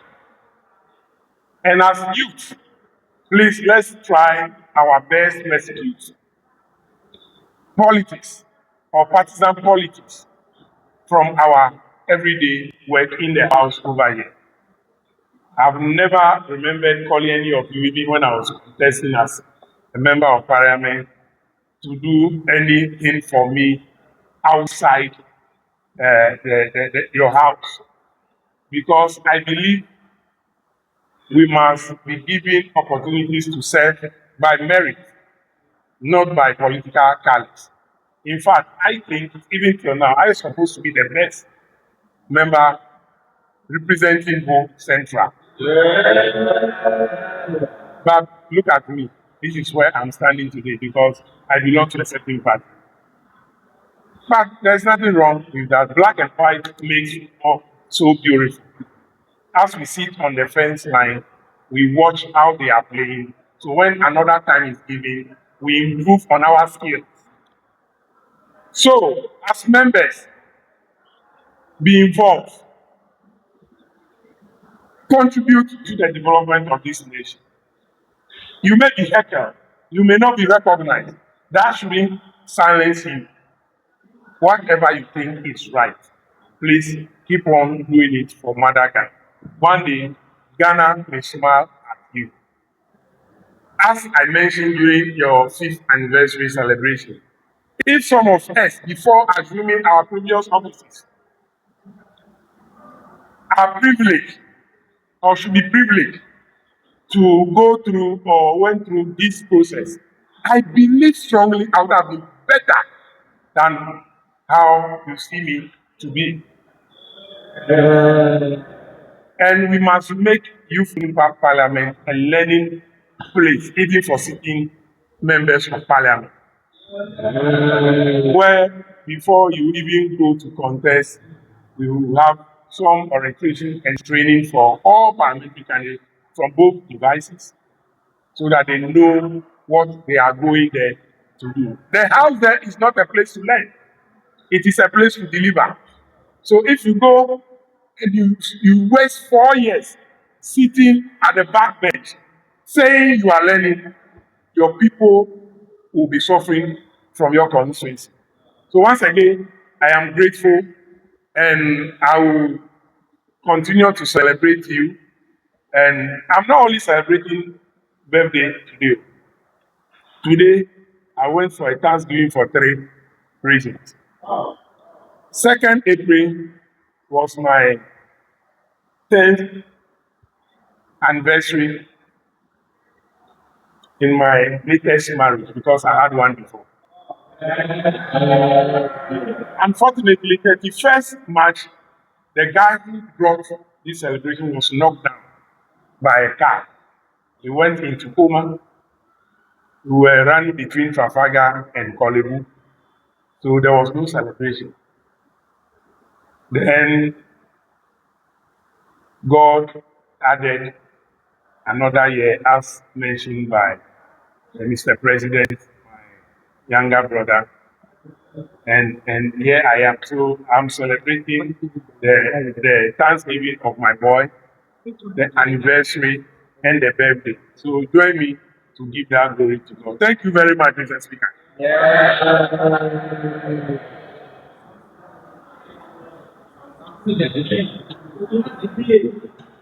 Thank you very much, Honorable. We are much grateful. Honorable members, the second deputy speaker to take the chair.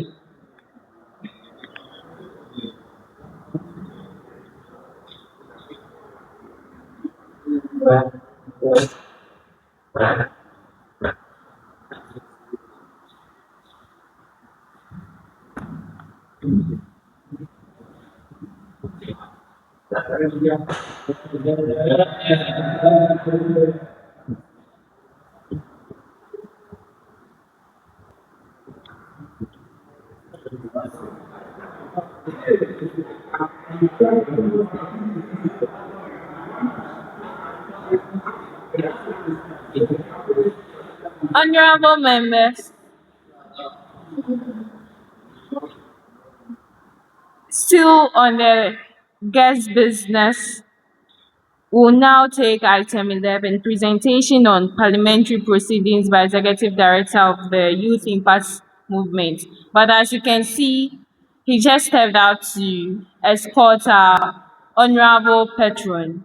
So on that note, I would just ask the House, although our patron has taken leave of us, you've heard a few words he has spoken to us. So with our camera set on us, everything being captured, any few words you would like to share with him on this grand celebration, please, the floor is open. I will take two from each caucus, two from the majority and two from the minority, as we wait for the executive director. So please make it simple, put your words together, and let's do this. Thank you, Honorable House. Or Honorable Majority Leader. All right, thank you very much, Madam Speaker, for the opportunity. Madam Speaker, before I move into the statements made by our patron, the former MC for Whole Central, I would like to also add few words to the statement delivered by my honorable member, Samson Setuafia. You know, youth of this day, we are actually fixated on making money, whilst we are actually not talking about the ethics or the morality. Madam Speaker, you know, he made a very profound statement, but we should always not watch everything we do with political lens. Just to paraphrase what he said, you know, some of these days he made a statement, and I rightly watched an honorable member who is supposed to be here and listen to the words of our honorable member, but he wasn't here. You know, we are youth, you might not know who is your supporter, who is going to support you. Therefore, when we are doing something, like even though we might be affiliated to a political party, but we are all growing one way or the other. I'm here, somebody that helped me. I got my job in the era of MPP, but I'm affiliated to a different party. You understand? Yes. So we should always not be too much like taking an entrenched position on some of these things. As we youth, as we are growing up, I think we should hold or some issues very loosely in terms of growing up in and then doing all these politics. Also, to add up to what honorable member said, that this youth impact parliament is becoming the center of excellence, where we are grooming MPs for tomorrow. You know, it might look like we are joking or we are playing, but trust me, what we are doing here, we are learning. Particularly, I've learned a lot of things that for the past 5 years that I've stayed here, and I never regretted even a day of joining this youth impact parliament, because it's actually transformed me, and then I can equally say for the life of other members that are equally here. So, Mr. Speaker, Madam Speaker, to say or to conclude, I think once we are here, let's take that deliberate effort to equally educate the peers, our peers around us, the things that we are learning here, so that they can equally be abreast with the current happenings or the things that are happening. Because sometimes when you sit and listen to some kind of discourse that are going on in the social media space, you equally ask yourself, what's the social orientation of this person? And it's equally sad. So, Madam Speaker, thank you very much for the opportunity. Thank you. Honorable Magnus.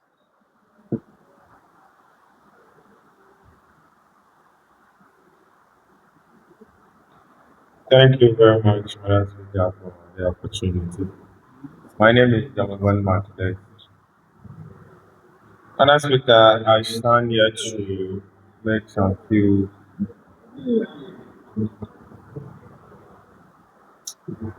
I stand here to make some few comments on the presentation being made, a short presentation made by our patron. Yeah, today marks a significant moment in his life, and he as well encouraged the movement with his few words, and we are inspired. All this while he has been a motivation, rising through the ranks, always.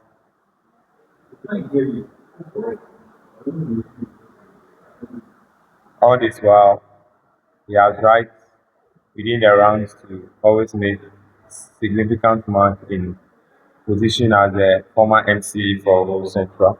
He acknowledged us here to do away with being political as youth, and I think that is something very key that we ought to look at. As a youth today, you don't know who will help you tomorrow. As we all know, politics is a nice game that we all looked at, but in the next minute, it can create enemies for you. So we should take a few words of our patron as youths. Let's not only be political in whatever we do.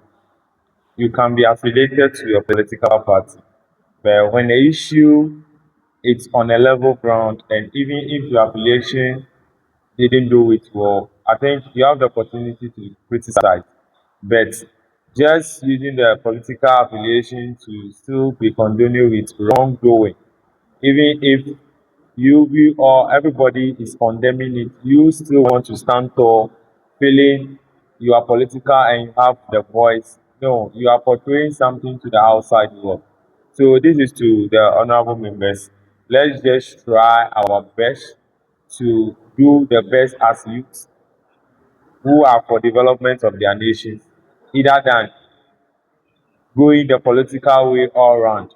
It is needed, but not always needed. So I think it's a good moment as a very notable person have highlights on that for us to continue that good cause. Thank you. Thank you. Yeah. Thank you, Honorable Member. Let's now listen to Honorable Victim Bright Fellow.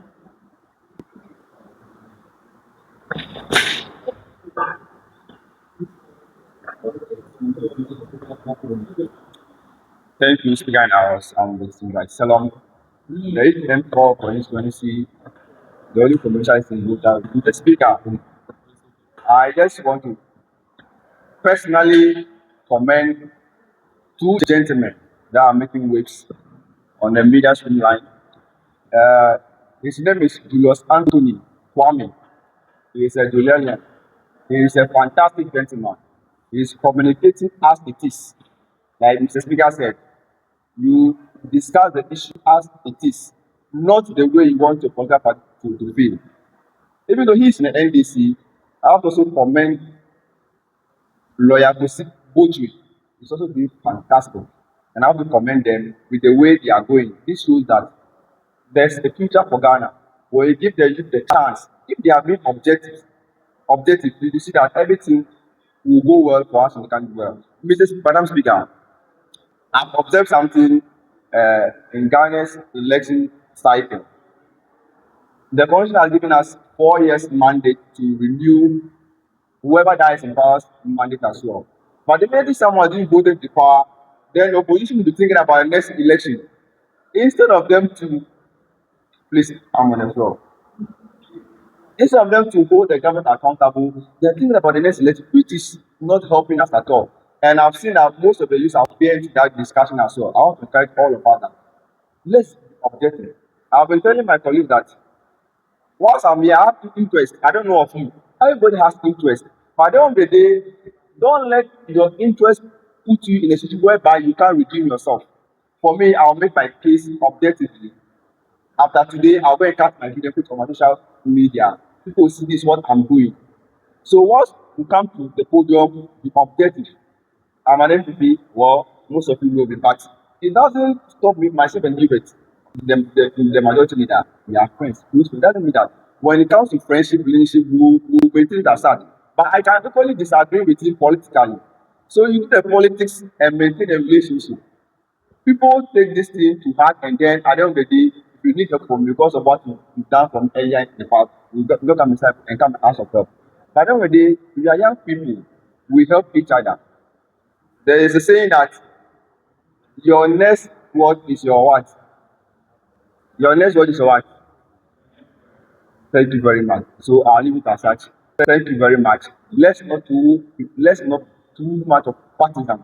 If you do so, it connotes the absence of intelligent thinking as well. If you are looking to that direction, even if you know this is black, you want to turn to white. People are watching you, and at the end of the day, like I said, some of us we are not living this life. We started from school days 4 years ago. Myself and Gilbert and some other members over here. I don't believe you are building your career. Who knows that one day I'll become a future president? And then I can't go and appoint someone who is too partisan. No, we will maybe even lose the election. So let's all be objective. If you want any help, when you call upon us, we can come and support you and then put in a work for you. The only thing we can't do is that we can't put our life down for you. Because if we die, you will replace us as well. Thank you very much. Thank you, Honorable Member. I'll take the last comment from the minority side. Honorable Samson Doche. Honorable members, we still have two items to touch on. I gave this opportunity so we could buy the executive director time for him to come and talk to us. So please keep your comments very simple and concise. Yeah, thank you very much for the opportunity. My name is Dr. Samson, the youth MP for the lovely people of Congo from Bosson. Honorable member, please speak into the microphone. The mic is not responding to the. Marshall. Yeah, pertaining to the statement made by Honorable, it is very true. And let me say that most honorable members in this house tag me in one way or the other that have been over politicizing. I've listened to them, but sometimes we all do the politics. But the only thing we are avoiding is that it should not influence our actions. And as I'm here, I do politics, I communicate politics, but I don't allow it to influence my actions. If you are NDC member, you need something. You are a CPP member, you need something, and I have it. And you come to me, I will not say, oh, you are not a member of NDP, so I will not do it. I will not do it. No, I don't do that. And when I am in the classroom, to the same thing. Wherever I find myself, I don't allow politics to influence my actions over them. So I want this to be clear to some honorable members that are tagging me as someone who over politicize issues. I don't allow it to influence my actions. So I want them to know. I thank you very much. All right. Thank you, Honorable Member. We now proceed to item 11, presentation on parliamentary proceedings by the Executive Director of Youth Impact Movement, Honorable Jones Amekashifiku. Honorable Samson Doche. Thank you.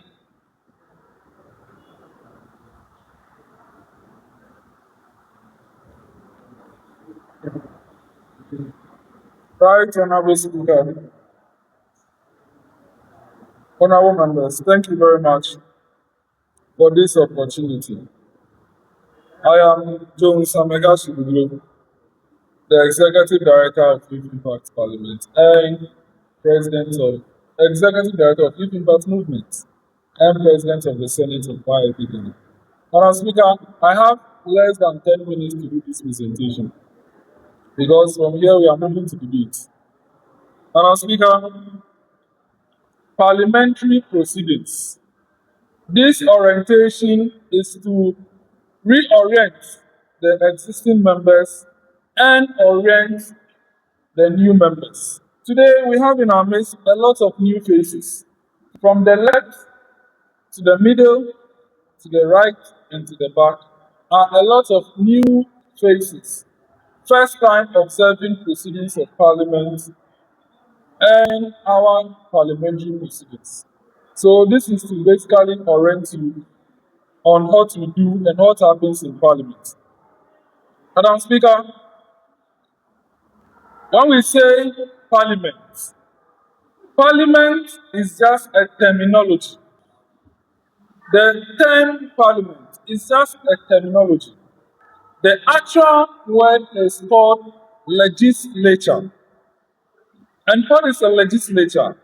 It is a body consisting of elected representatives from demarcated territories called constituencies, who come together as a chamber to make laws, deliberate, and serve as an oversight body on other arms of government, most especially the executive. That is a legislature. Legislatures come in different forms. We have unicameral legislatures, we have bicameral legislatures, we have tricameral legislatures. What is a unicameral legislature? It is a legislature with one chamber. A very good example is Ghana's legislature. We only have one chamber called Parliament, led by a Speaker of Parliament with a total number of 276 members of Parliament. When we talk about the bicameral legislature, it means that legislature has two chambers, an upper chamber and a lower chamber. A very good example is the National Assembly of Nigeria. It consists of the Senate, made up of 109 senators, with a president elected from among the senators, and the lower chamber called the House of Representatives, with representatives, 360 representatives, with a Speaker of the House elected from among the representatives. When you go to Kenya, they have the Parliament of Kenya, with the upper house called the Senate of Kenya, with an ex-official who is not a senator, elected as the Speaker of the Senate. And they are made up of 47 senators and about 16 nominated senators. Then when you go to their lower chamber, it's called the National Assembly of Kenya, with an ex-official elected as the Speaker of the National Assembly, with a total number of around 334 members of Parliament. When you go to South Africa, we have the Parliament of South Africa, made up of the upper chamber, which is the National Council of Provinces, with delegates from provincial legislatures, and a member of them elected as the chairman of the National Council of Provinces. And their lower chamber is called the National Assembly, with over 400 members of Parliament, with a Speaker and a Deputy Speaker elected from among them. Those are examples of bicameral legislatures. We also have one called the tricameral legislatures, made up of three chambers, an upper chamber, a middle chamber, and a lower chamber. But unfortunately, we don't have any existing example in the world. Why? Because the process becomes too long. Now let's go to the function of Parliament. I stated that Parliament is a law-making body, or legislature. It's a law-making body. I stated that Parliament is a term, right? We have different terminologies. House of Lords, House of Councillors, House of Commons, Senate, House of Representatives, Duet, National Diet. You see, Kissent, we have legislative chamber, different terms. It depends on the term the Constitution adopts for its legislature. In youth impact parliament, we have the Senate and the Parliament. We have our Senate consisting of 64 senators and a president who is an ex officio. And our Parliament consisting of 276 youth MPs and a speaker elected outside Parliament. Now, Parliament is a lawmaking body. What is its lawmaking functionality? You see, the entire concept of Parliament is with this analogy. Ghana is made up of what? Over 35 million Ghanaians. We cannot have all the 35 million gathered at one place to take a decision. Then we can never take any decision. That is why we have designated 276 from what? Constituencies that we elect to represent us and take decisions for us. That is it. Because we all cannot gather to make a decision. That is why they are elected to do the job for us. What is the lawmaking functionality of Parliament? That is when, first of all, what is a law? A law are rules and regulations that are adopted to guide our ways and how society is governed. Ghana has a supreme law called the Constitution of Ghana. That is the 1992 Constitution, which is our fourth Republican Constitution. And after it is called what? Acts of Parliament, which is a secondary law to complement the Constitution. Because as of the time the Constitution was drafted, not all matters could have been captured to guide the country. So far, the Parliament of Ghana has passed over 1,000 acts, and the first come as bills. After that is something we call what? Common laws. Common laws are laws not written in any document. These are laws mostly practiced in our society, in our chieftaincy institutions. And then the next one are called what? Legislations or legislative instruments. We have the constitutional instrument, we have what? Legislative instrument, we have the executive instrument. Executive instruments are from the president and only parliamentary approval. Legislative instruments are what? They are not bylaws, but they are, should I say, a policy passed by parliament, passed by a body captured by what? The constitution. For instance, the Electoral Commission, they bring what? That's a constitutional instrument, right? Sorry, legislative instrument is rather from a body that has been birthed by an act of parliament. So, for instance, if the National Youth Authority wants a legislative instrument, they have been passed by an act of parliament. So, when they bring something for parliament to consider, it comes as a legislative instrument. Constitutional instruments are the ones passed by bodies enacted by the Constitution, like the Electoral Commission, CI. So, before every election, they have to bring a CI for parliament to pass. And all these things are done by parliamentary procedure. What is the legislative functionality of parliament? That is where we come deliberating. That is where we come and we deliberate. We speak. You can't be in parliament and you don't speak. Because if you fail to speak, you are failing to what? Speak for your people. First of all, we are there to represent our people. So if you fail to speak, you are failing to what? Speak for your people. That is the reason why we are saying that Parliament should break at least 2 times, so that you come home and listen to your people and you can have something to say for them. So the deliberative function of Parliament is to enable members of Parliament to speak for their people. So anytime they are speaking in Parliament, we believe they are speaking for their constituents. Now, apart from that, the job is about speaking. What we see in plenary, in the chamber of Parliament, is just the surface of it. The major part of the job is done in committee works.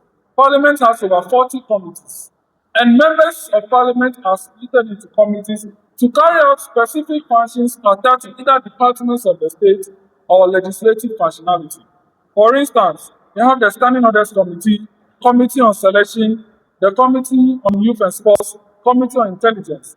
The MPs are broken down per their specialty to carry out some functions for Parliament, and the final job or the final decision is taken in Parliament. The third function is what? Financial oversight, or let me just say oversight. The President, per Article 67, is directed by the Constitution to present a message on the state of the nations once or at the start of each session of Parliament and prior to the dissolution of Parliament. It is for the President to account on the state of our nation. That is why President Mahama, by February, goes to Parliament to present the state of our nation. And he speaks on basically everything happening. Parliament debates this and sends their debates to him for him to consider and then refine his thoughts. Apart from that, the Constitution empowers the President to, through a minister, present a budget, the financial policy, and budget estimates to Parliament for consideration. And Parliament has to pass it before the President can spend. So what the Finance Minister presents is just called what? The budget statement. After he's done, he asks the estimates of every department. When I say department, I mean the ministries and the state agencies.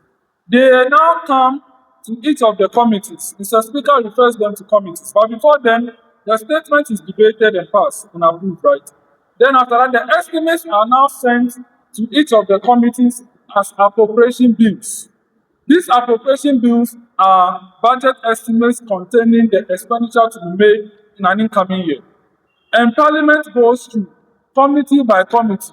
And after they have gone through and done corrections, they bring it to the House for it to be passed under certificate of urgency. That is one of the things that Parliament is embodied to do per the Constitution under certificate of urgency. That is why those appropriation bills are done that day. Now, when the committee presents it, then that day they are passed.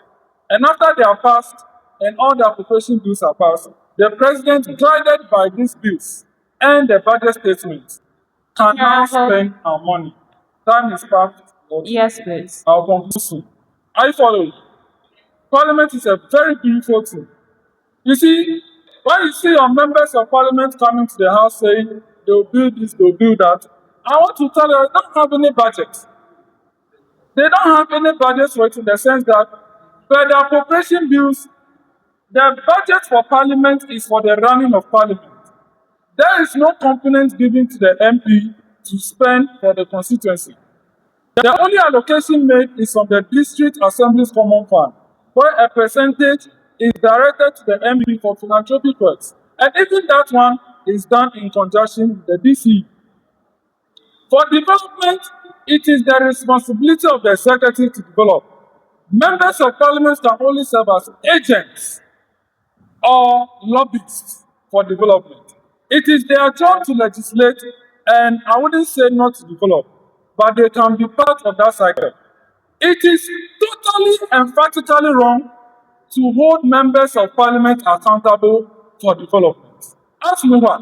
Because you have elected a president to develop your country. He appoints a set of ministers to lead regions and what? Departments, ministries. And in addition, he appoints what? Local government heads called DCs, who are budgeted or who gets money from ITF, internally generated fund. And in addition, the central government gives them grants, only for the DC. Your member of Parliament has no budget for development. So why do you go around holding the member of Parliament? That is why I'm teaching you that. I'm teaching you these things. For you to know that it is the job of the member of Parliament to be in Parliament. I know when they come to campaign, they say, vote for me and I'll let my president do this.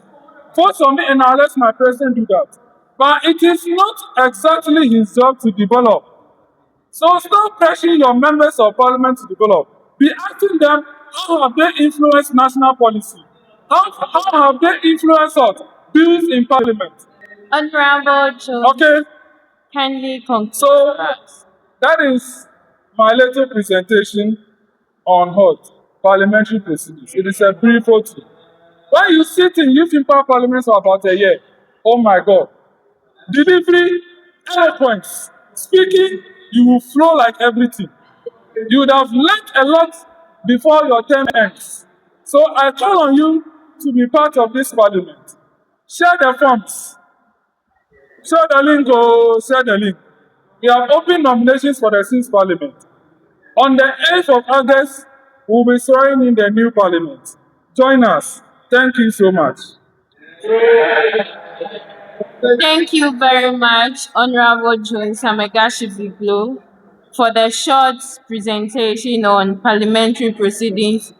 Honorable members, I believe you got great insights from that and you would add them to your list as you also revise your lessons or on how to speak or flow in parliament.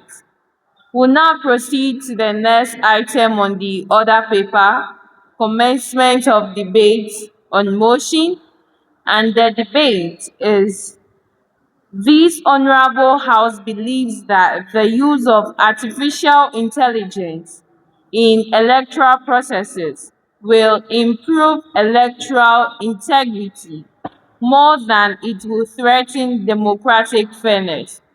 And I would also like to state, just as Right Honorable Speaker already mentioned, that let's keep our debate or our contributions factual.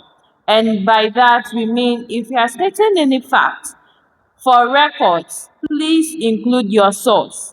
Do not just state facts, include your sources of information and be concise. Speak to the hearing of everyone and let us all understand what you are saying. Because I would like everyone to contribute to the debate, and just as the majority leader mentioned, the majority house is for the motion and the minority house is against the motion. On this note, I would invite the majority leader to open the floor for the debate.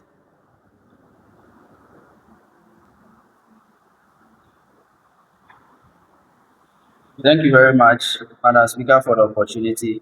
Madam Speaker, looking at the time, looking at the time we have, yes, 11 minutes to hit the hour 6 p.m. I humbly suggest if it's a motion that I'm moving, I move that this particular debate should be moved to our next sitting, considering the time. And then I know if we attempt to start this debate, we aren't ending anytime soon. So looking at the facial expressions alone from honorable members, once I started speaking on this motion, I think they're actually concurring with my motion, and I can understand their sentiments too. I'm actually feeling the same thing, like considering the busy schedule I had today, and then I definitely have to be here also. So, Madam Speaker, this is just a humble motion that I'm moving that this particular item on the order paper be moved to our next sitting. I thank you. Well noted, leader of the house. I would like to take the members' own views on this. I wouldn't like to conclude at this point. The majority leader is stating that due to the time, he's proposing that we move this debate to our next sitting, and our next sitting happens to be a joint sitting.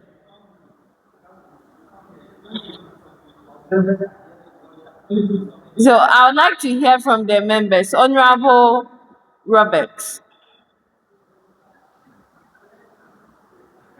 Thank you very much, Madam Speaker, for the opportunity. Yes, Robert Shaunu is the name, the Deputy Minority Leader of the House. Yes, so I share in the concerns of the leader of the house. Uh, but I want us to consider certain things with regards to the next city who is going to be somehow loaded. So I also find it prudent that this can only be the time for us to work on the motion. And there are a lot of new faces around, so ready to see how the chamber debates, especially from Ola Girls. I think she is here purposely to see how Conclude for things go around in terms of debate and a lot of new faces as well. So, Madam Speaker, yes, I share in his concern, but I deem it wise and fit for us to go. Honorable Roberts, you just confused me. I would like you to just stay at one place. So, what is your decision on this matter? Oh, Madam Speaker, thank you very much. I'm clear. I'm just saying that looking at all. So, do you agree that we postpone this debate or we should do it now? I am saying we are debating. We are not All living right. here. We are debating. Thank you very much. I'll take Honorable Believer Gosso. All right, thank you, Madam Speaker. Madam Speaker, I really agree with my leader. Yes, and with my friend, my honorable member from other side, saying new faces. Yes, this is what happened in Parliament. However, we were saying we went to Parliament one time to have learn something recently. We got there, they said they have, is it like committee of a whole. So we drove from Accra and we came to Wo. So if you're a new faces, you come to Wo. It's not every day we do it. And saying that we should just do something, are we just do something for the purpose of a camera? No, they are serious over here. Once there's no time, there's no time. If probably, and number two, we are being misled, me personally, because what I am not coming to debate on, that's not what is even there for the first point. And we are on camera. Are we just come to say something, then you don't know what we are saying, then the world will be seeing that even what you are saying, you are a bit confused about it. Let's be very serious about it. So once we are not even settled on the motion here, let's just make it. If we cannot, we have been debated on this motion for several times. So there's no need to can trash this into the bill. Then thank you very much. All right, you have been put to point of order, and I think that will be the last submission I'll take. And for the purpose of this, for the purpose, Madam Speaker, Honorable Robert, please, I didn't call you all right, though. Please hold on for me. For the purpose of this, honorable members will take a head count. So let me take your point of order. Madam Speaker, I want Honorable Akoso to retract a statement he made that she asked me to. Yes, by saying that with the intelligence I have gathered and I have spoken, he is insulting that intelligence like I'm confused or whatever. He made that statement verbal. And I want. Honorable Robert, we all heard clearly, so I would like you to take the exact sentence. So he said what I am saying that I'm even confused about. I am a vice chairperson of the intelligence committee. I have gathered intelligence, and that is why I even made it clear All that right. I share in the concerns of the leader, but this and that. Let's do All right. intelligence. Honorable members, So he should retract. honorable members, He should retract that. for his own reasons, honorable belief, kindly retract your sentence and let's proceed. Thank you, Madam Speaker. Madam Speaker, if the table office are even working, or maybe if somebody can testify, what he's saying, I did this. I'm saying that what I said, he was here talking. When somebody says something, you will not listen. Then you will come back because of interventional science available, they will be using it. Madam Speaker, what I said that even me, I was misled by the motion, and we are on camera. whereby we will be here and people who are watching us will be saying that we are confused of what we are debating upon. This is what I said. So please, as Honorable Jones was saying, when you are in the chamber, you must be listening. Be attentive. Thank you very much. All right, that is settled. That is settled. Honorable Robert. Hansa should bear witness. Honorable Robert, that is settled. Kindly resume your seat. Hansa should check the archive and see if Honorable Robert, that is settled. On this note, honorable members, kindly pay rapt attention when someone is on the floor. So, with the help of my clerk, I will put the question before the House and then we'll take the head count and proceed quickly. Thank you. So, those in favor of the honorable members, those in favor of the majority leader's proposal that we move today's debate to our next sitting, kindly be upstanding.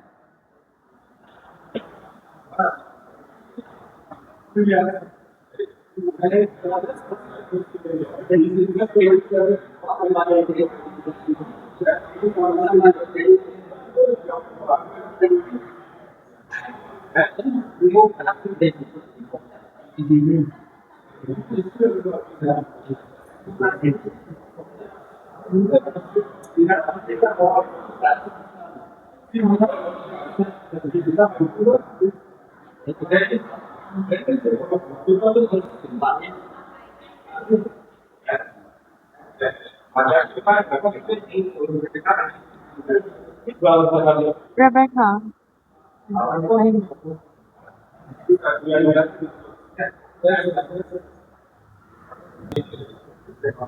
All right, honorable members, please be seated. Now, honorable members who are not in favor of this proposal, kindly stand up. Kindly be on your feet.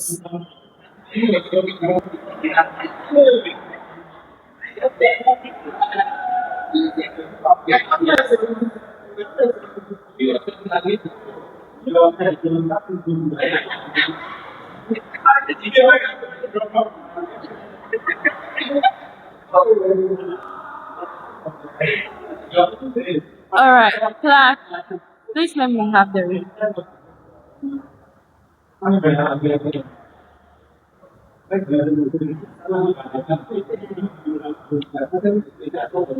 Honorable members, kindly get back to your seats. Thank you.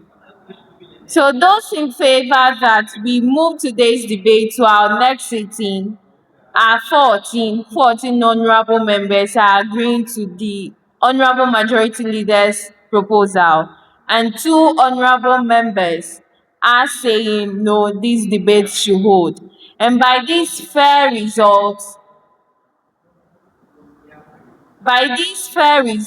the majority have this, and this proposal carries that today's debate, which states that this honorable House believes that the use of artificial intelligence in electoral processes will improve electoral integrity more than it would threaten democratic fairness, is now moved to our next sitting, which happens to be our joint sitting. And by this, I believe we all know the motion now, so I hope we'll all prepare very well, adequately before that time. So we'll now move on to the next item on the other paper, which is the end of business adjournment to 11th parliamentary sitting, our 5th joint sitting. I would invite the majority leader to please move the motion for adjournment. All interventional sciences.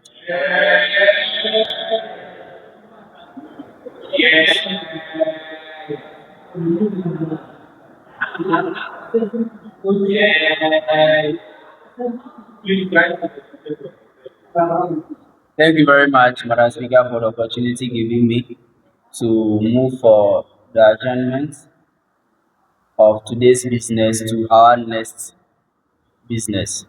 Madam Speaker, watching today's time, I think we've surpassed the closing time and asked, we've followed the order paper for today. I think we've exhausted most of the business to be transacted on the floor, and it's just in good faith for us to draw curtains on today's business. So, Madam Speaker, I move for the adjournment.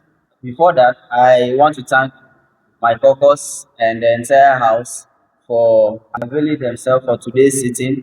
In as much as we are very busy with our daily struggles, we try as much as possible to spend a little time here to actually contribute to the public discourse and also to for the growth of youth impact parliament. You know, every day gives us the opportunity to learn and learn and then relearn. So today has been one of such days that we've learned new things. And kudos to our executive director for such a brilliant presentation. I don't know where his energy is coming from today. If it's a particular energy drink he's giving, I would like to approach him to have a share of that. Oh, that's fine. Madam Speaker, I move for the adjournment of this sitting to our next sitting, which happens to be our joint sitting. I thank you. Thank you. Honorable Robert Fiano.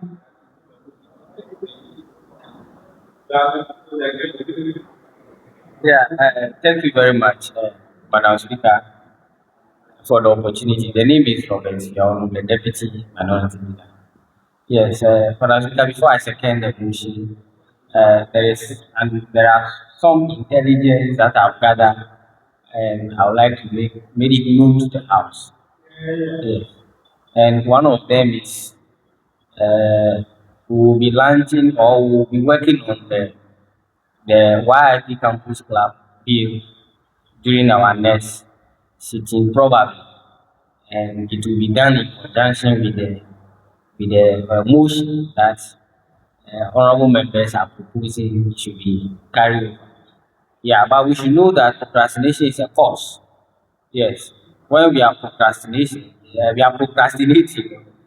Mr. Speaker is a cause, and we should desist from that. Yes, we are here to make sure business is transacted, and it must be done as such. Let's not heckle or be lazy.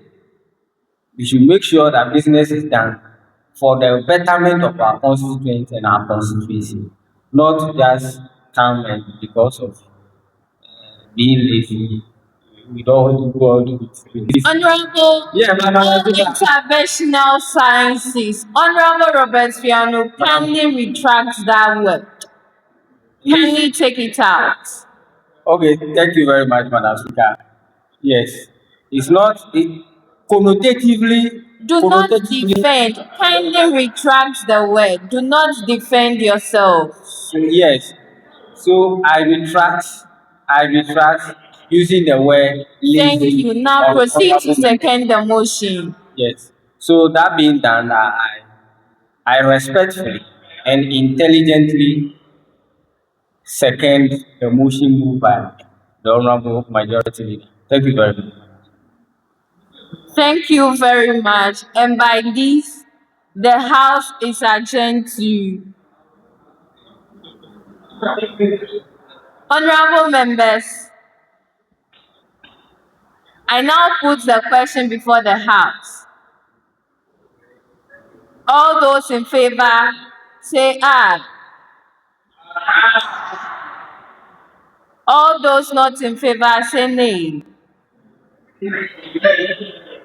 And by this, the motion carries and the House is adjourned to the 11th parliamentary sitting, which also happens to be our 5th joint sitting.